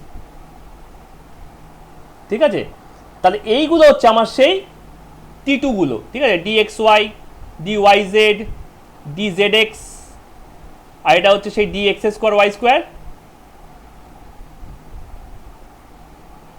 মাইনাস নয় কিন্তু ওটা dz স্কোয়ার। ঠিক আছে, আর এখানে তাহলে উল্টোটা হচ্ছে ব্যাপারটা, এখানে ওপরের গুলো হচ্ছে dx xy, dy yz, dzx, আর এটা হচ্ছে আমার dx স্কোয়ার y স্কোয়ার আর dz স্কোয়ার। তাহলে এদেরকে আমি T2 বলেছিলাম, এদেরকে আমি বলেছিলাম। ঠিক আছে, তো এইগুলোকে বলা হচ্ছে আর এইগুলো হচ্ছে আমার T2। ঠিক আছে, আর এইখানে তাহলে এইগুলোকে বলবো, ওপরেগুলোকে, তাহলে ওপরেগুলো হচ্ছে আর তলাগুলো হচ্ছে T2।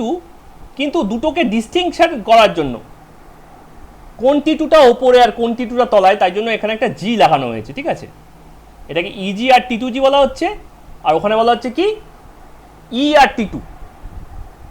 ঠিক আছে, এইখানে যে শেপটা তৈরি হচ্ছে দেখো, এটা টেট্রাহেড্রালের শেপ। টেট্রাহেড্রাল এরকমভাবে তৈরি হয় 4খানা লিগ্যান্ডের জন্য, তাই এই স্প্লিটিংটাকে বলা হচ্ছে tetrahedral field splitting for coordination number 4। Tetrahedral splitting for coordination number 4। তাহলে ক্রিস্টাল ফিল্ড স্টেবিলাইজেশন কি ডিফাইন করব, দ্য এনার্জি গ্যাপ বিটুইন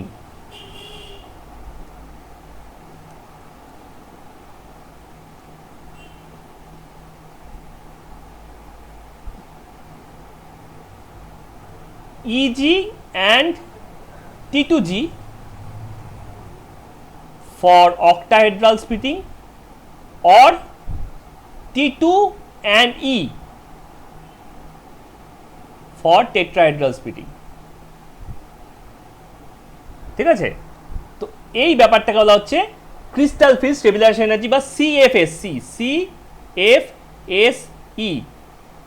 এর এই গ্যাপটার একটা ইউনিট আছে, ইউনিটটা হচ্ছে কি DQ কোনো জুল ফুলের ইকুয়াল নয়, DQ একটা কোশেন্ট মাত্র। ঠিক আছে, এটাকে আমি Δ0 বলি।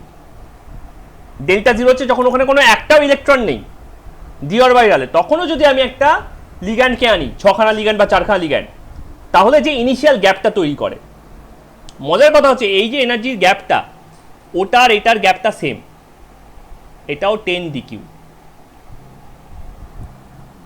ঠিক আছে, তাহলে এখানেও আমাকে সেই একই ইউনিট ইউজ করতে হবে, 10dq। এইটাও আমার সেই 10dq। এই 10dqর ভ্যালুটা ভ্যারি করে ইন্ডিভিজুয়াল মেটালের সাথে। ঠিক আছে, 10dq or Δ0 is the gap between the CFSE of metal / ion when no electron is present in d orbital,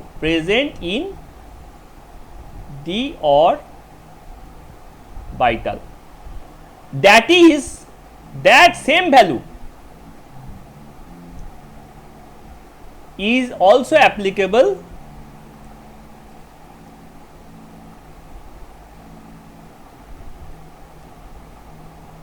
to explain the energy gap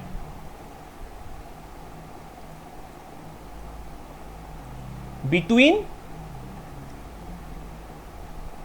free metal slash ion and excited metal slash ion. Excited metal slash ion. Delta 0 varies with metals. Metals slash ions. ঠিক আছে, তার মানে Fe is not equals to Ni, Fe2 plus is not equals to Fe3 plus. কারোর জন্যই delta জিরোটা constant নয়, কিন্তু delta zero যাই থাকুক না কেন, ওই ভ্যালুটাকে আমি 10 টাইমস ভাগ করলে ইন্ডিভিজুয়াল ভাগকে 1 ডিকিউ বলি। ঠিক আছে, এই ইনফরমেশনটা পরে কাজে লাগবে। কেন ওটাকে 10 ডিকিউ বলা হলো, কারণ শুধু ওটাকে ডিকিউ বলা হলো না, তার একটা রিজন আছে। ঠিক আছে, আচ্ছা, তাহলে ক্রিস্টাল ফিল্ড স্টেবিলাইজেশন এনার্জিটা বোঝা গেল, যে এটা হচ্ছে এনার্জি গ্যাপ, আর অক্টাইডাল স্প্লিটিং টেট্রাইডাল স্প্লিটিং ব্যাপারটা বোঝা গেল। এইবার দেখা যাক যদি ইলেকট্রন ভরতে শুরু করে তাহলে কি হয়। ঠিক আছে, ধরো এটা ডি অরবিটাল, তাতে কোনো ইলেকট্রন নেই, তাহলে এটা এখন স্প্লিট করবে। উপরে ধরো আমি অক্টাইডাল দিয়ে দেখাচ্ছি, উপরে দুটো হয়েছে, নিচে তিনটে হয়েছে। গ্যাপটা কত? গ্যাপটা হচ্ছে 10 ডিকিউ। এবার ধরো আরেকটা এরকম সিমিলার অ্যাটম আছে,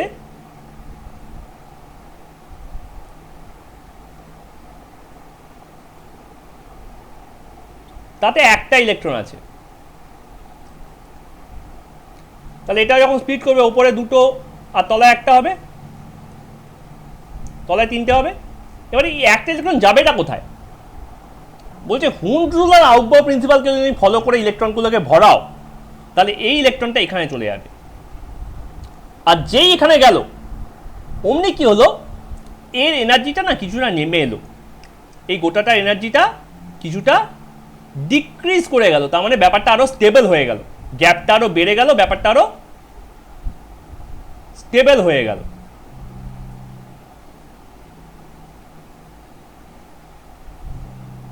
ঠিক আছে, এটা কি হলো, এটা আরেকটুখানি নিচে নেমে এলো। ছিল কোথায়? ছিল এখানটায়,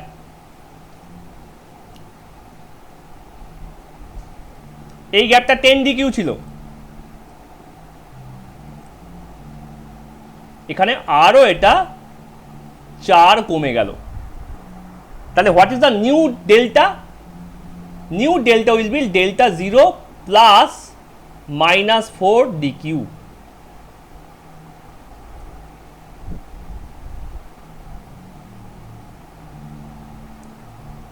ঠিক আছে,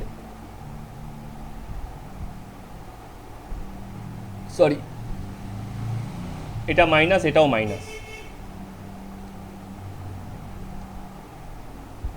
তার মানে গ্যাপটা আর একটু বেড়ে গেল। তার মানে এটা কত হলো, 10 ডিকিউ মাইনাস -4 ডিকিউ, মানে গ্যাপটা কত হয়ে গেল? গ্যাপটা হলো 14 ডিকিউ। ঠিক আছে, তাহলে এভাবে কি হচ্ছে, এনার্জিটা আস্তে আস্তে গ্যাপটা বাড়ছে। তাহলে একটার জায়গায় দুটো হলে ওটা আরেকটু কমে, তিনটে হলে ওটা আরেকটু কমে, চারটে হলে আরেকটু কমে। তাহলে এভাবে কি হয় সেটা আমরা একটা চার্টের মাধ্যমে দেখে নিতে পারি। ধরো ডিতে একটা ইলেকট্রন নেই, ঠিক আছে, আমি ফার্স্টে এটা কার জন্য করছি, ফার্স্টে এটা আমি ইয়ের জন্য করি, অক্টাহেড্রালের জন্য করি, তারপর আমি টেট্রাহেড্রালের জন্য হেড্রালের জন্য যাব। এই ঘটনাটা বোঝা গেল তো নয়? এটা কিন্তু খুব ইম্পর্টেন্ট, এই যে যেটা বললাম।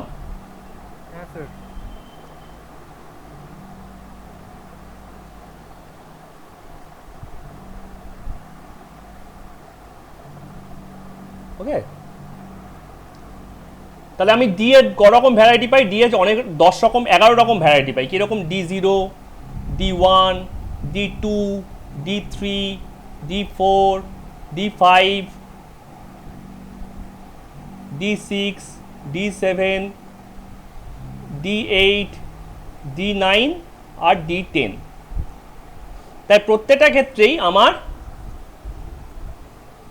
দুটো করে স্প্লিটিং হবে, তলায় থাকবে 3টে, এগুলো T2G, আর ওপরে থাকবে দুটো, এটা ইজি।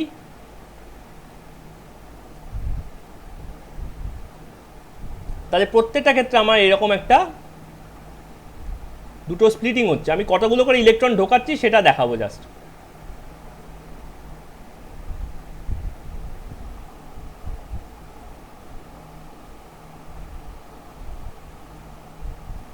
চারটে, 5টা, 6টা,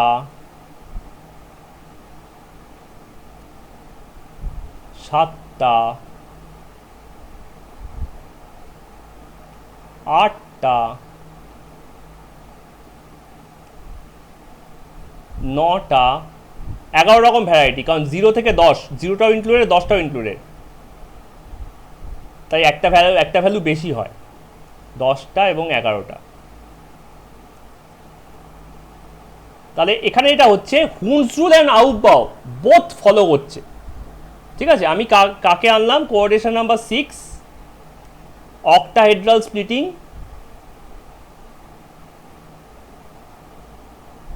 এবার এখানে একটা স্পেশাল মেনশন, স্ট্রং লিগ্যান্ড।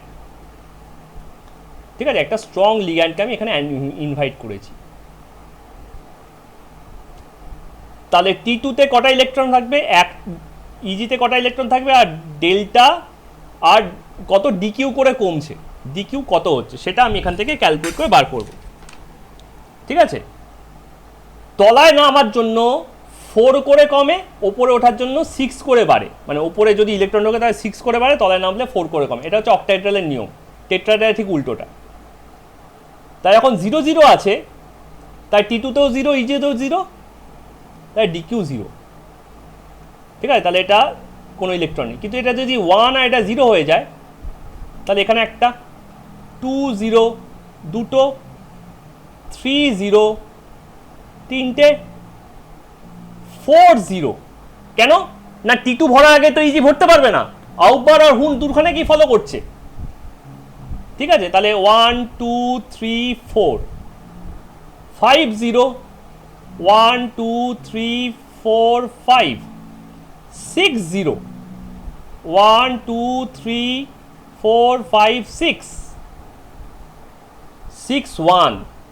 এবার দেখো 1 2 3 4 5 6 1 6 2, 1 2 3 4 5 6 1 2 6 3, 1 2 3 4 5 6 1 2 3 6 4, 1 2 3 4 5 6 1 2 3 4। এবার দেখো তাহলে এনার্জি কত কত হচ্ছে। একটা T2 হলে -4 করে হয়, আর এটা +6 করে হয়, তাহলে এটা -4, -8, -12, -16, -20, -24। এবার দেখো একটা করে ঢুকছে, -18, +6 করে বাড়বে, -12, -6 0। ঠিক আছে, তার মানে ওই 10 ডিকিউর সাথে এগুলো আরো অ্যাড হয়ে যাবে। মানে যেটা -4 আছে সেটা হচ্ছে 10 -4, গ্যাপটা 14 ডিকিউ হয়ে গেল। ঠিক আছে, তারপরটা হচ্ছে 10 -8, 18 ডিকিউ গ্যাপ হয়ে গেল। মানে গ্যাপটা বেড়েই চলেছে, বেড়েই চলেছে, বেড়েই চলেছে, বেড়েই চলেছে, বেড়েই চলেছে, একসময় গিয়ে -24 হয়ে যায়। ঠিক আছে, তাহলে এখানে আমরা কি করছে? Strong ligand follows both Hund's rule, মানে একটা ঘরে দুটো না, একটা ঘরে সবাই ভরতে হবে, তারপর সেকেন্ডটা ভর্তি হবে। কোথাও পেয়ার, কোথাও ফাঁকা থাকলে চলবে না। and Aufbau principle strongly. Aufbau principle strongly. ঠিক আছে, তাহলে ওর ম্যাক্সিমাম কত আসছে? ওর ম্যাক্সিমাম আসছে -24। এই ম্যাক্সিমাম ভ্যালুটা খেয়াল রেখো। এই যখন D6 হচ্ছে তখন ও আসছে -24। আর মিনিমাম কত আসছে? মিনিমাম হচ্ছে এখনো D10 হয়ে যাচ্ছে।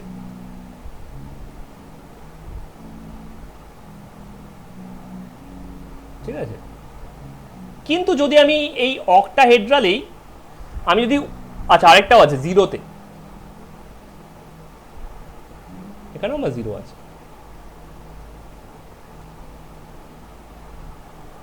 ঠিক আছে, কিন্তু আমি যদি এটাকেই করতাম কোঅর্ডিনেশন নাম্বার 6-এই, আমি এটা অক্টাহেড্রাল স্প্লিটিংয়েই করছি কিন্তু উইক লিগ্যান্ড ইউজ করে।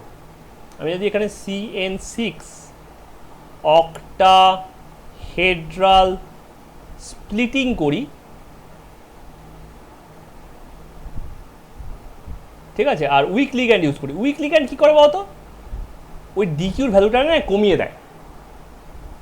10 ডিকিউই থাকে, কিন্তু 10 ডিকিউর অ্যাকচুয়াল মান তুমি যদি ইলেকট্রন ভোল্টে এক্সপ্রেস করো, electron volt energy unit, charge into potential difference, তাই না? পোটেনশিয়াল ডিফারেন্স মানেই তো এনার্জি পার ইউনিট চার্জ, তা চার্জ ইন্টু পোটেনশিয়াল ডিফারেন্স। তো ওই ভ্যালুটা যদি কনভার্ট করো তাহলে দেখবে এদের মধ্যে গ্যাপটা কম হচ্ছে। তাই এখানে যখন এই চার্টটা বানানো হয় না, D0, এখানে এই চার্টটা বানাই D0, D1, একটু বদার করতে হবে এইখানে, হ্যাঁ, D2, D3, D4, D5, D6, নইলে বই পড়ে কিছু বুঝতে পারবে না, D7, D8, D9, D10। ঠিক আছে, এখানে 3টে, এখানে 2টো, এটা T2G, এটা EG, 3, 3, ওহো একটা জায়গা কমে গেল, 3, 3, 3, 2, 2, 2, 2, 3, 2,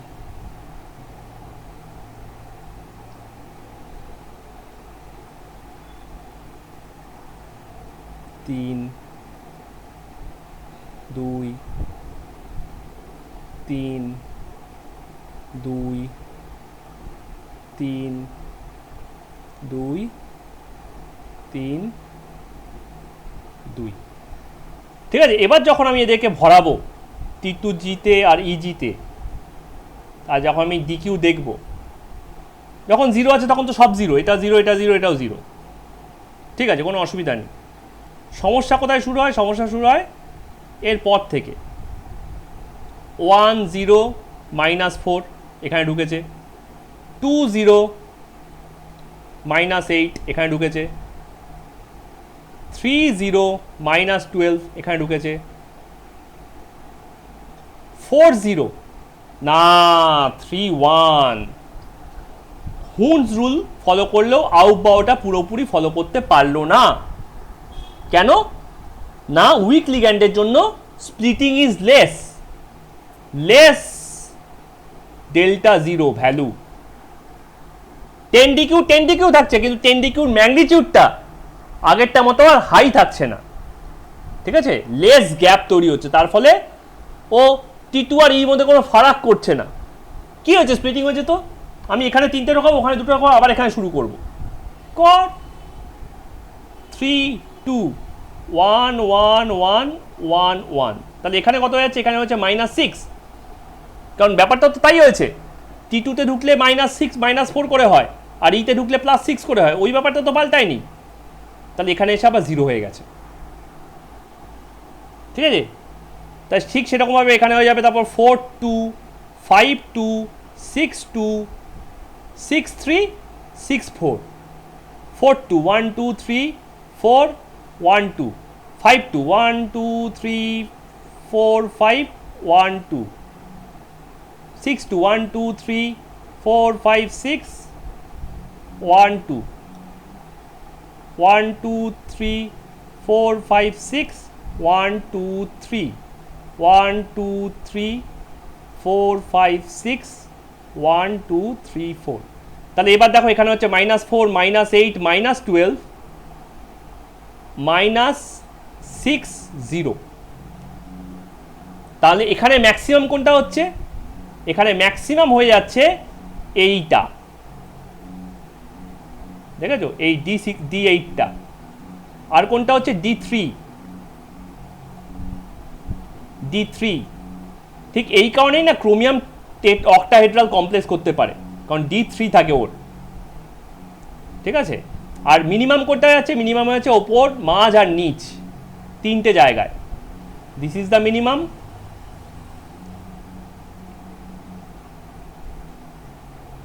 this is the minimum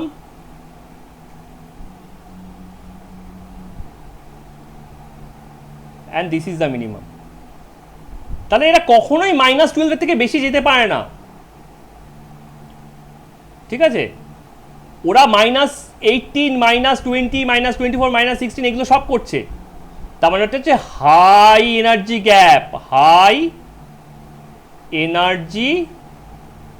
gap তাই এরা বেশি স্টেবল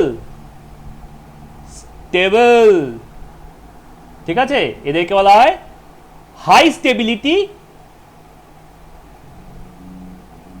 ঠিক আছে হাইলি স্টেবল তাই এদেরকে বলা হয় high stability low spin complex high stability মাথাটা কম খারাপ স্পিন বেশি করে না high stability low spin complex তার মানে এই নয় যে সমস্ত কটা হাই স্টেবিলিটি লো স্পিন কমপ্লেক্সের গ্যাপ লো স্পিন হাই কমপ্লেক্সের থেকে কম হবে বেশি হবে ঠিক আছে কারণ এখানে -4 আছে এখানে -12 আছে ইন্ডিভিজুয়ালি কম্পেয়ার করলে পাবে না ম্যাক্সিমাম আর মিনিমামকে কম্পেয়ার করো এটার ম্যাক্সিমাম হচ্ছে 24 এটার ম্যাক্সিমাম হচ্ছে 12 এর 24 ছাড়া 12 এর পরে অ্যাটলিস্ট চারটে ভ্যালু রয়েছে 16 রয়েছে 20 রয়েছে 18 রয়েছে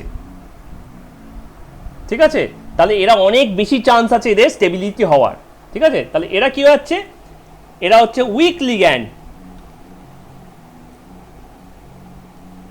strictly follows Hund rule strictly follows Hund's rule but loosely follows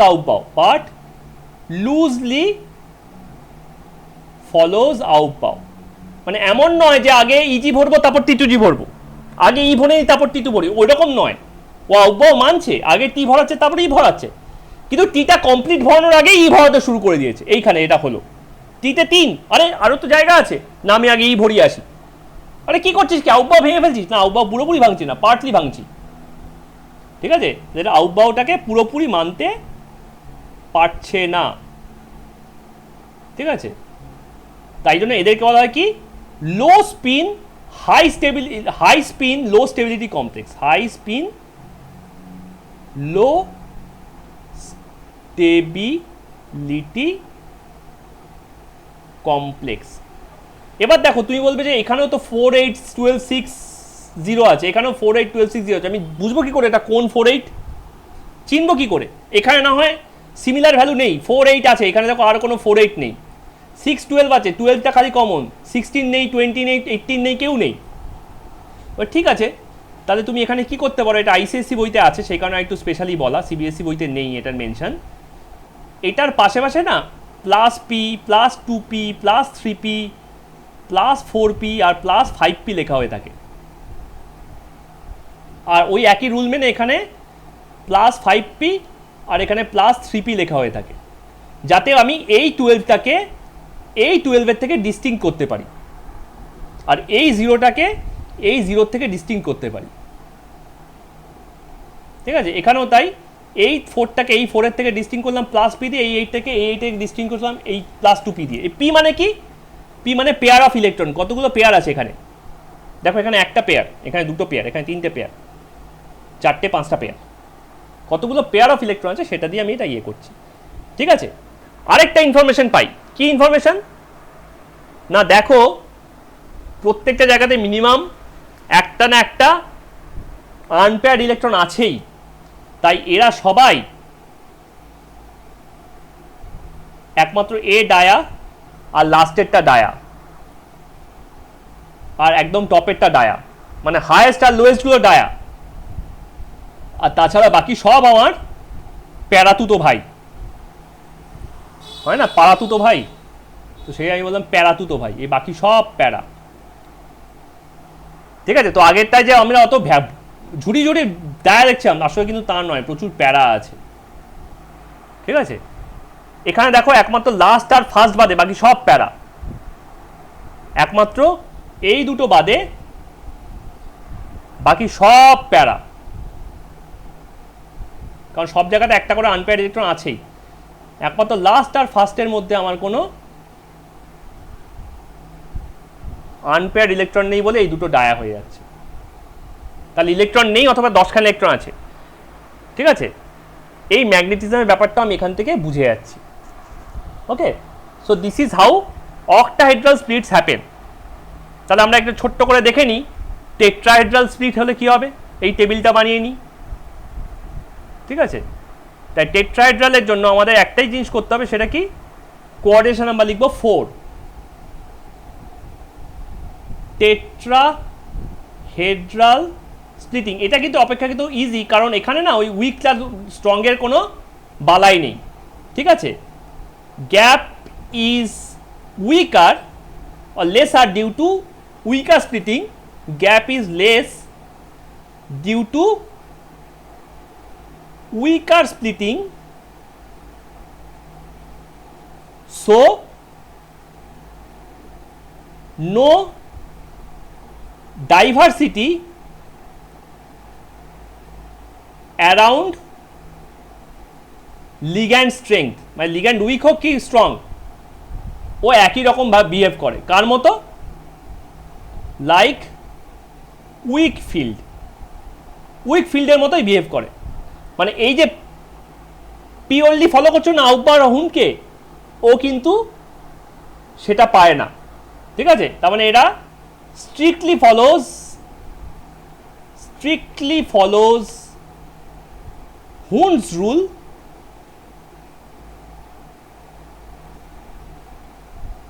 loosely follows Aufbau principle.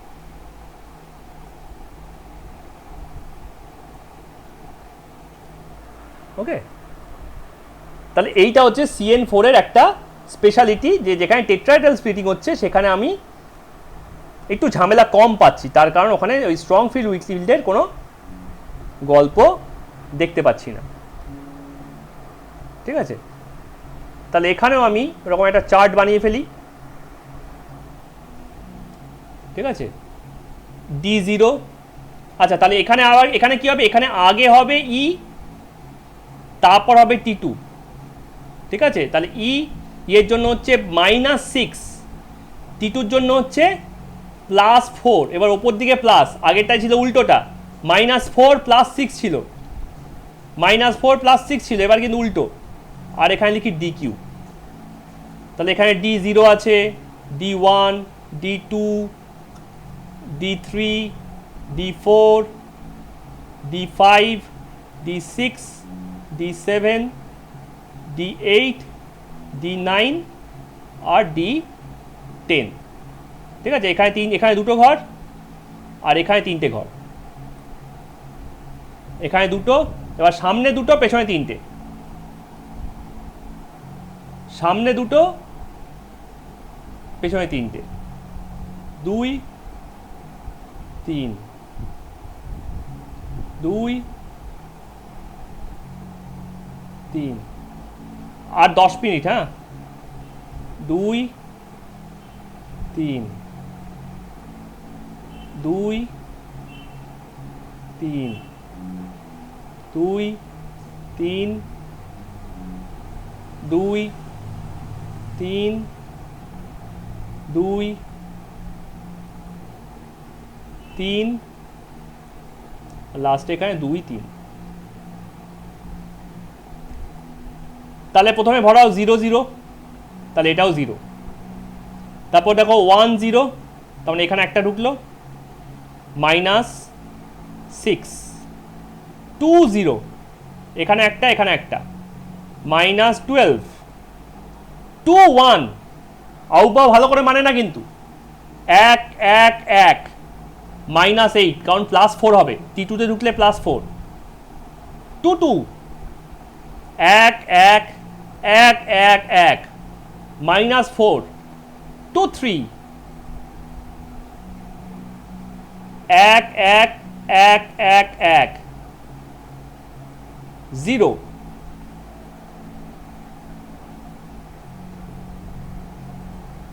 ওকে, আমি একটু লাইন মিস করছিলাম, যাই হোক।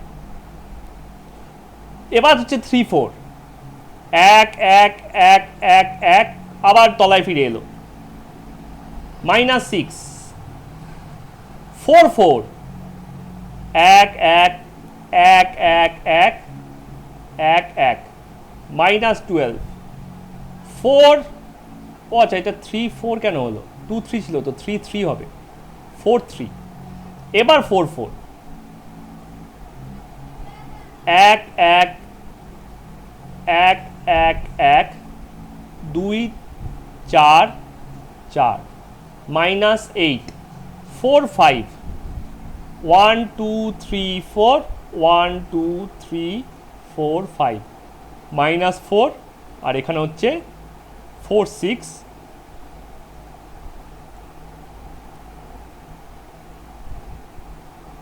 0।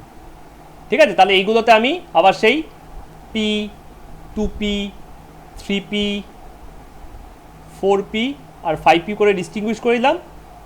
আবার আমার এই আর সবাই আমার পাড়াতুতো ভাই হয়ে গেল 1 থেকে 9 অবধি।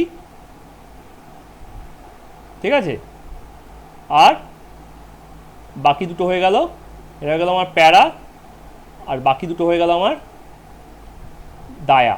এটাও ডায়া, যেহেতু D10 আছে, এটাও ডায়া যেহেতু D0 আছে।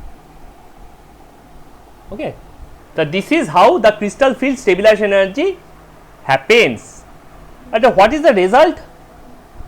Result are many. ফার্স্ট,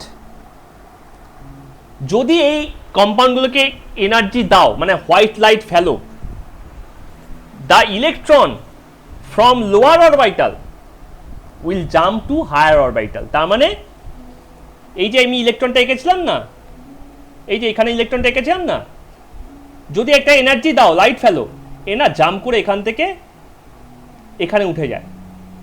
কোথায় বলো তো? এইখানটায় উঠে যায়, তলাটা ফাঁকা রেখে, তলাটা ফাঁকা, ওপরটা উঠে যাচ্ছে। এটাকে কি বলা হচ্ছে? এটাকে বলা হচ্ছে ইলেকট্রনিক ট্রানজিশন। তাহলে what is the effect of crystal field theory? Number 1, can explain electronic transition. Electronic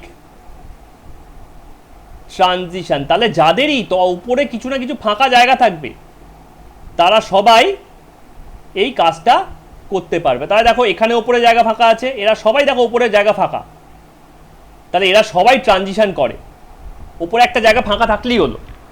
ঠিক এই কারণে D1 থেকে D9 পর্যন্ত যে কটা এলিমেন্ট আছে, তাদের সবাইকে ট্রানজিশন এলিমেন্ট বলা হয়। প্রপার্টি ট্রানজিশন তো করেই, প্লাস এই যে ইলেকট্রনিক ট্রানজিশন করছে, that is why d block elements are called transition element. তাই D1 to D9 all can do such thing। তুমি সব কটা এখানে সব কটা বক্স দেখো, ওপরে কোনো না কোনো ফাঁকা জায়গা আছেই, যতক্ষণ না পর্যন্ত তুমি D10 না করেছো। একমাত্র D10 করার আগে 5টা 3টে ছবিতেই ফাঁকা জায়গা আছেই। তাহলে ওই লোয়ার অরবিটাল থেকে কোথাও ই থেকে T2 তে, কোথাও T2G থেকে EG তে ইলেকট্রন জাম্প করবেই। দিস ট্রানজিশন, তাই যাদের ইলেকট্রনিক অরবিটালে 1 থেকে 9 থাকে তাদেরকে ট্রানজিশন মেটাল বলা হয়। তাই ট্রানজিশন মেটাল যে ছোটবেলা থেকে পড়তে, তার অরিজিনাল রিজনটা হচ্ছে এইটা, ইলেকট্রনিক ট্রানজিশন করতে পারে বাই আপন অ্যাবজর্বিং এনার্জি। ওকে, তার মানে এটা হচ্ছে ডিফাইন করা যাচ্ছে what is transition element, transition metal.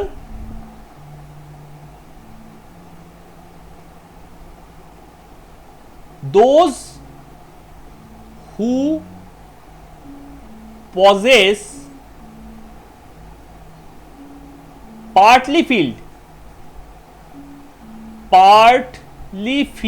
or empty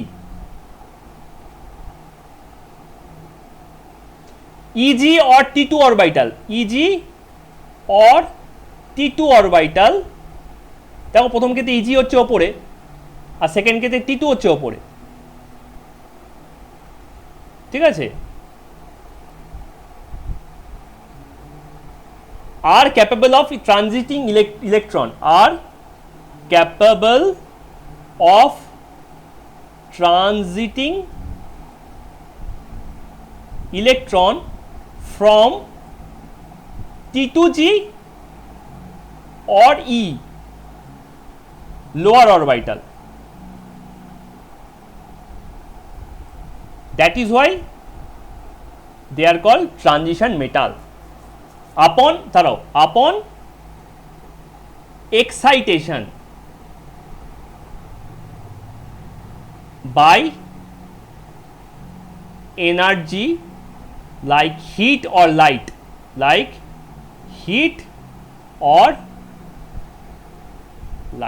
তাহলে এই যে লাইট ফেললো তার ফলে কি করবে, তার ফলেও কিছুটা এনার্জি অ্যাবজর্ব করবে, তাই না, এনার্জি অ্যাবজর্ব করা ছাড়া উপরে যাবে কি করে,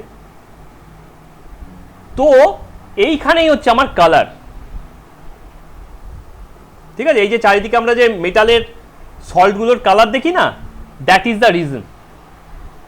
সো সেকেন্ড এফেক্টটা হচ্ছে কালার, কম্পাউন্ডের কালার, তোমার আশেপাশে যত মেটালিক কালার আছে দেয়ালের রং থেকে শুরু করে সব কিছু, যেটা অর্গানিক কালার নয়, বই খাতার কালার নয়, অবশ্য বই খাতা তো ওই মেটালিক কালার দেওয়া হয়, those are all due to this transition property of d block metal. কি হলো বাবা,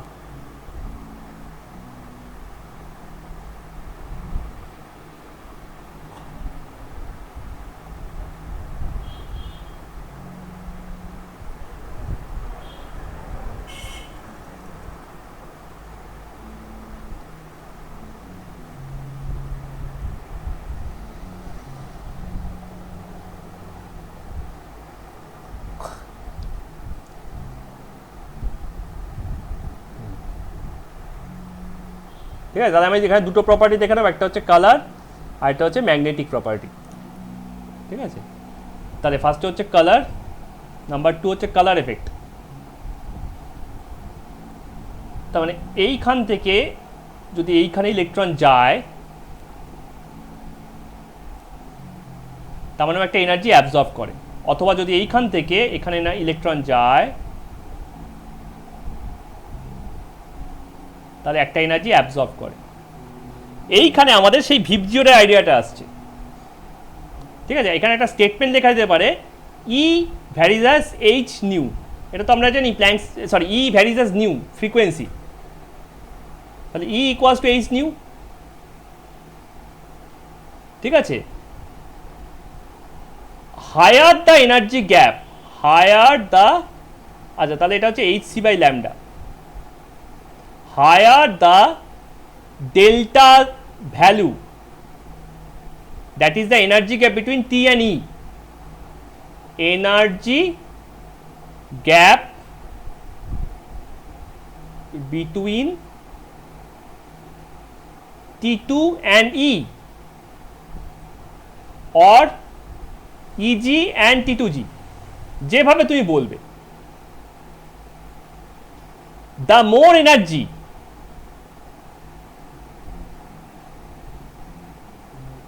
will be absorbed, তার মানে হচ্ছে the higher the frequency will be absorbed, the higher frequency will be absorbed, energy মানে তো ফ্রিকোয়েন্সিও বেশি,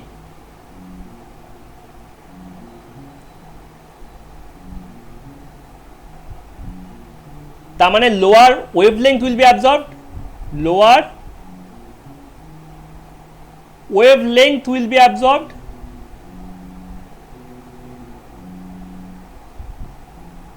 ঠিক আছে, তাহলে উল্টোভাবে বলা যেতে পারে, তাহলে আমি যদি ওপর হোয়াইট লাইট ফেলি, তাহলে আপন ইনসিডেন্ট অফ হোয়াইট লাইট, তাহলে এখানে আমি একটা স্পেশাল মেনশন করি, আপন ইনসিডেন্স অফ হোয়াইট লাইট, তা যারা অ্যাবজর্ব হলো না তারা কি করবে, lower wavelength, lower frequency will be reflected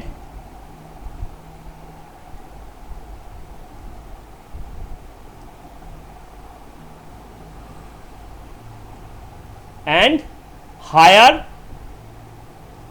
wavelength will be reflected, higher wavelength will be reflected and vice versa, vice versa মানে এনার্জি যদি কম হয় তাহলে এই স্টেটমেন্টগুলো, চারটে স্টেটমেন্টই উল্টে যাবে। Lower the delta value, the less energy will be absorbed, the lower frequency will be absorbed, the higher wavelength will be absorbed, তার মানে higher frequency will be reflected and lower wavelength will be reflected. এইখানে চলে আসে আমাদের natural colour. যারা ছবি টবি আঁকে তারা এই কালারের ডিস্কটাকে খুব ভালো চেনে। কি কালারের disk? Newton's colour disk.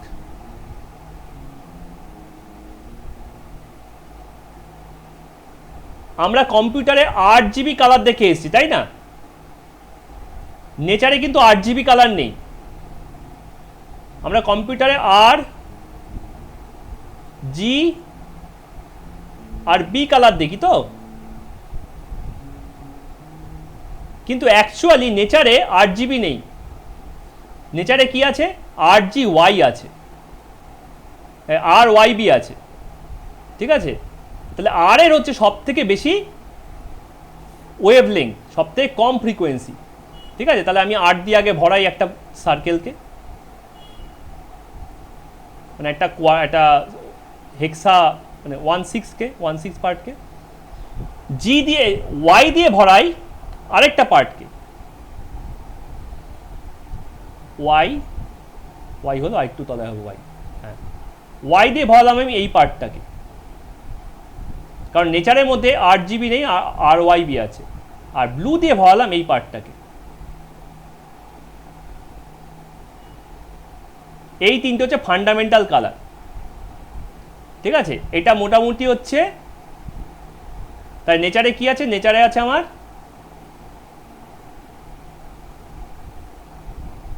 Blue আছে, ইয়েলো আছে, আর রেড আছে। এবার ধরো এদের ফ্রিকোয়েন্সি কত? মোটামুটি রেডের হচ্ছে মোটামুটি 700 ওয়েভলেংথ ন্যানোমিটার, ইয়েলোর হচ্ছে, ব্লুয়ের হচ্ছে মোটামুটি 400 ন্যানোমিটার, আর ইয়েলোর হচ্ছে মোটামুটি তাদের ঠিক মাঝামাঝি জায়গায় 550 ন্যানোমিটার। এবার ধরো কোথাও একটা ব্লু অ্যাবজর্ব হচ্ছে, তাহলে লাল আর ইয়েলোটা থেকে যাবে। তা লাল আর ইয়েলো মিক্সচার করলে কি হয় জানো? লাল আর ইয়েলো মিক্সচার করলে হয় যেটা, সেটা হচ্ছে অরেঞ্জ। এইখানে একটা অরেঞ্জ কালার আমার তাহলে রিফ্লেকশন হবে, ওখানে একটা রিফ্লেকশন হবে, তার কালারটা কি হবে? অরেঞ্জ, ঠিক আছে? তাহলে অরেঞ্জ যদি কোথাও অ্যাবজর্ব হয় তাহলে সেখানে ব্লুটা রিফ্লেক্ট করবে, ঠিক আছে? তাহলে ঠিক তেমনি লাল যদি কোথাও অ্যাবজর্ব হয় তাহলে সেখানে কি রিফ্লেক্ট করবে? সেখানে রিফ্লেক্ট করবে গ্রিন। কেন? ইয়েলো আর ব্লু অ্যাবজর্ব হচ্ছে না, তাহলে ওই ব্লু আর ইয়েলো রিফ্লেক্ট হচ্ছে, আর ব্লু আর ইয়েলোকে মেশালে গ্রিন কালার হয়। যারা রং করে তারা জানে ব্লু আর ইয়েলো মিশিয়ে গ্রিন তৈরি হয়। তাহলে যদি কোনো কারণে ইয়েলো অ্যাবজর্ব হয়, তখন ইয়েলো অ্যাবজর্ব হলে অবশ্যই পার্পল, অবশ্যই পার্পল মানে ভায়োলেট, ঠিক আছে? তাহলে এটা হয়ে গেল কি? সেই নিউটনের ভিবজিওর কালার হুইল, ঠিক আছে? তাহলে এটা হয়ে গেল আমার ভায়োলেট, এটা হয়ে গেল আমার গ্রিন, আর এটা হয়ে গেল আমার অরেঞ্জ, ঠিক আছে? তাহলে this 6 colours creates the colour of compounds. তাহলে এবার আমি কি কালার অ্যাবজর্ব করছে আর কি কালার রিফ্লেক্ট করছে তার একটা লিস্ট বানাতে পারি। তাহলে এখানে আমি একটা লিস্ট বানাচ্ছি, এনার্জি গ্যাপ, ঠিক আছে?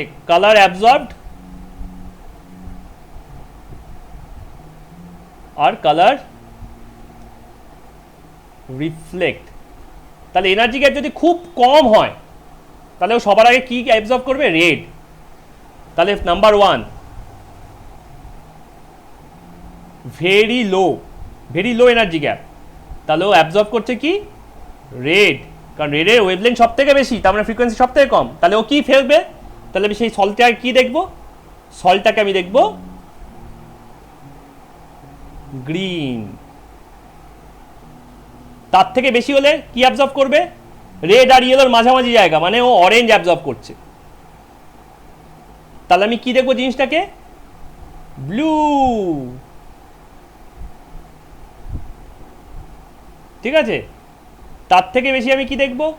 ইয়েলো, তারপরে ইয়েলো অ্যাবজর্ব করছে, তাহলে সেক্ষেত্রে আমি দেখব পার্পল মানে ভায়োলেট, দেন গ্রিন অ্যাবজর্ব করলে আমি তাহলে রেড দেখি, সল্টের কালার হয়ে যায় রেড, সলিউশনের কালার হয়ে যায় রেড,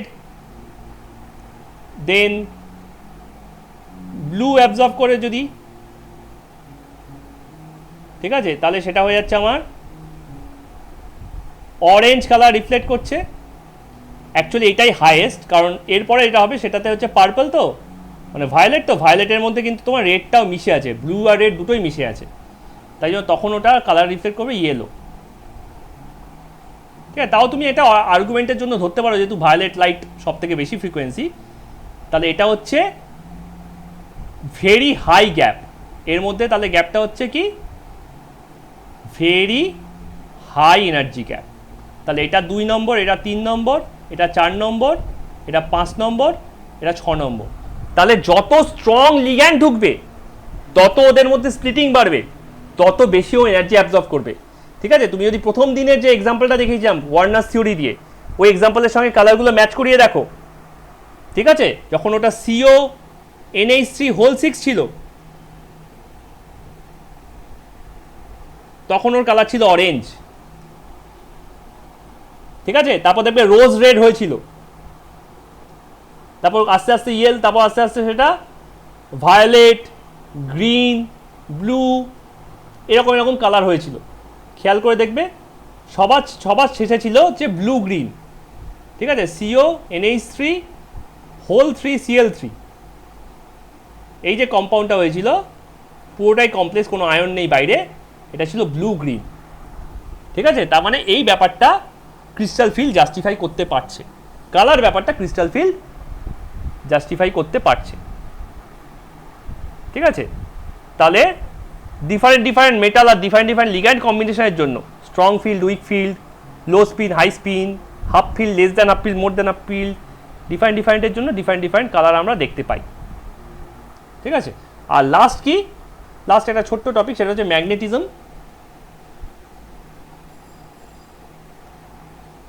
এটা তো আমরা আগেও করেছি। ম্যাগনেটিজমের ইউনিটটা হচ্ছে ফিল্ড ইনটু ম্যাগনেটিক মোমেন্ট। ঠিক আছে, PM হচ্ছে ম্যাগনেটিক মোমেন্ট, M হচ্ছে ম্যাগনেটিক স্ট্রেংথ, ম্যাগনেটিক মোমেন্ট। ঠিক আছে, that is equals to √N into N+2, যেখানে N হচ্ছে number of unpaired electron after crystal field splitting, unpaired electron after CF splitting. ঠিক আছে, তাহলে N যদি 1 হয় তাহলে BM কত হবে? BM হবে √1 ইন্টু 1+2, তার মানে √3। যদি 2 হয় তাহলে √1 ইন্টু 2+4, 2+2 মানে হচ্ছে √8। 3 হলে 3 ইন্টু 3+2, √15। 4 হলে 4 into 4+2, √24।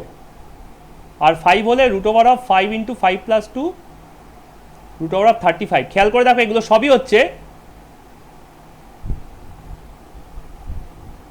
2 square -1, 3 square -1, 4 square -1, 5 square -1, 6 square -1, ঠিক আছে। আচ্ছা, জিরো হলে কত হবে? জিরো হলে তো এটা জিরো, জিরোকে আমি লিখতে পারি 1² - 1। ঠিক আছে, তাহলে এটা জিরো আসছে, এটা আসছে কত 1.732, এটা আসছে 2.831, এটা আসছে 3.87, এটা আসছে 4.915, আর এটা আসছে 5.93। তো এইরকমভাবে আমার ম্যাগনেটিক মুভমেন্টগুলো চলে আসে। খেয়াল করে দেখো, কখনোই কিন্তু 5-এর থেকে বেশি আনপেয়ার্ড ইলেকট্রন কোনো স্ট্রাকচারে থাকতে পারবে না।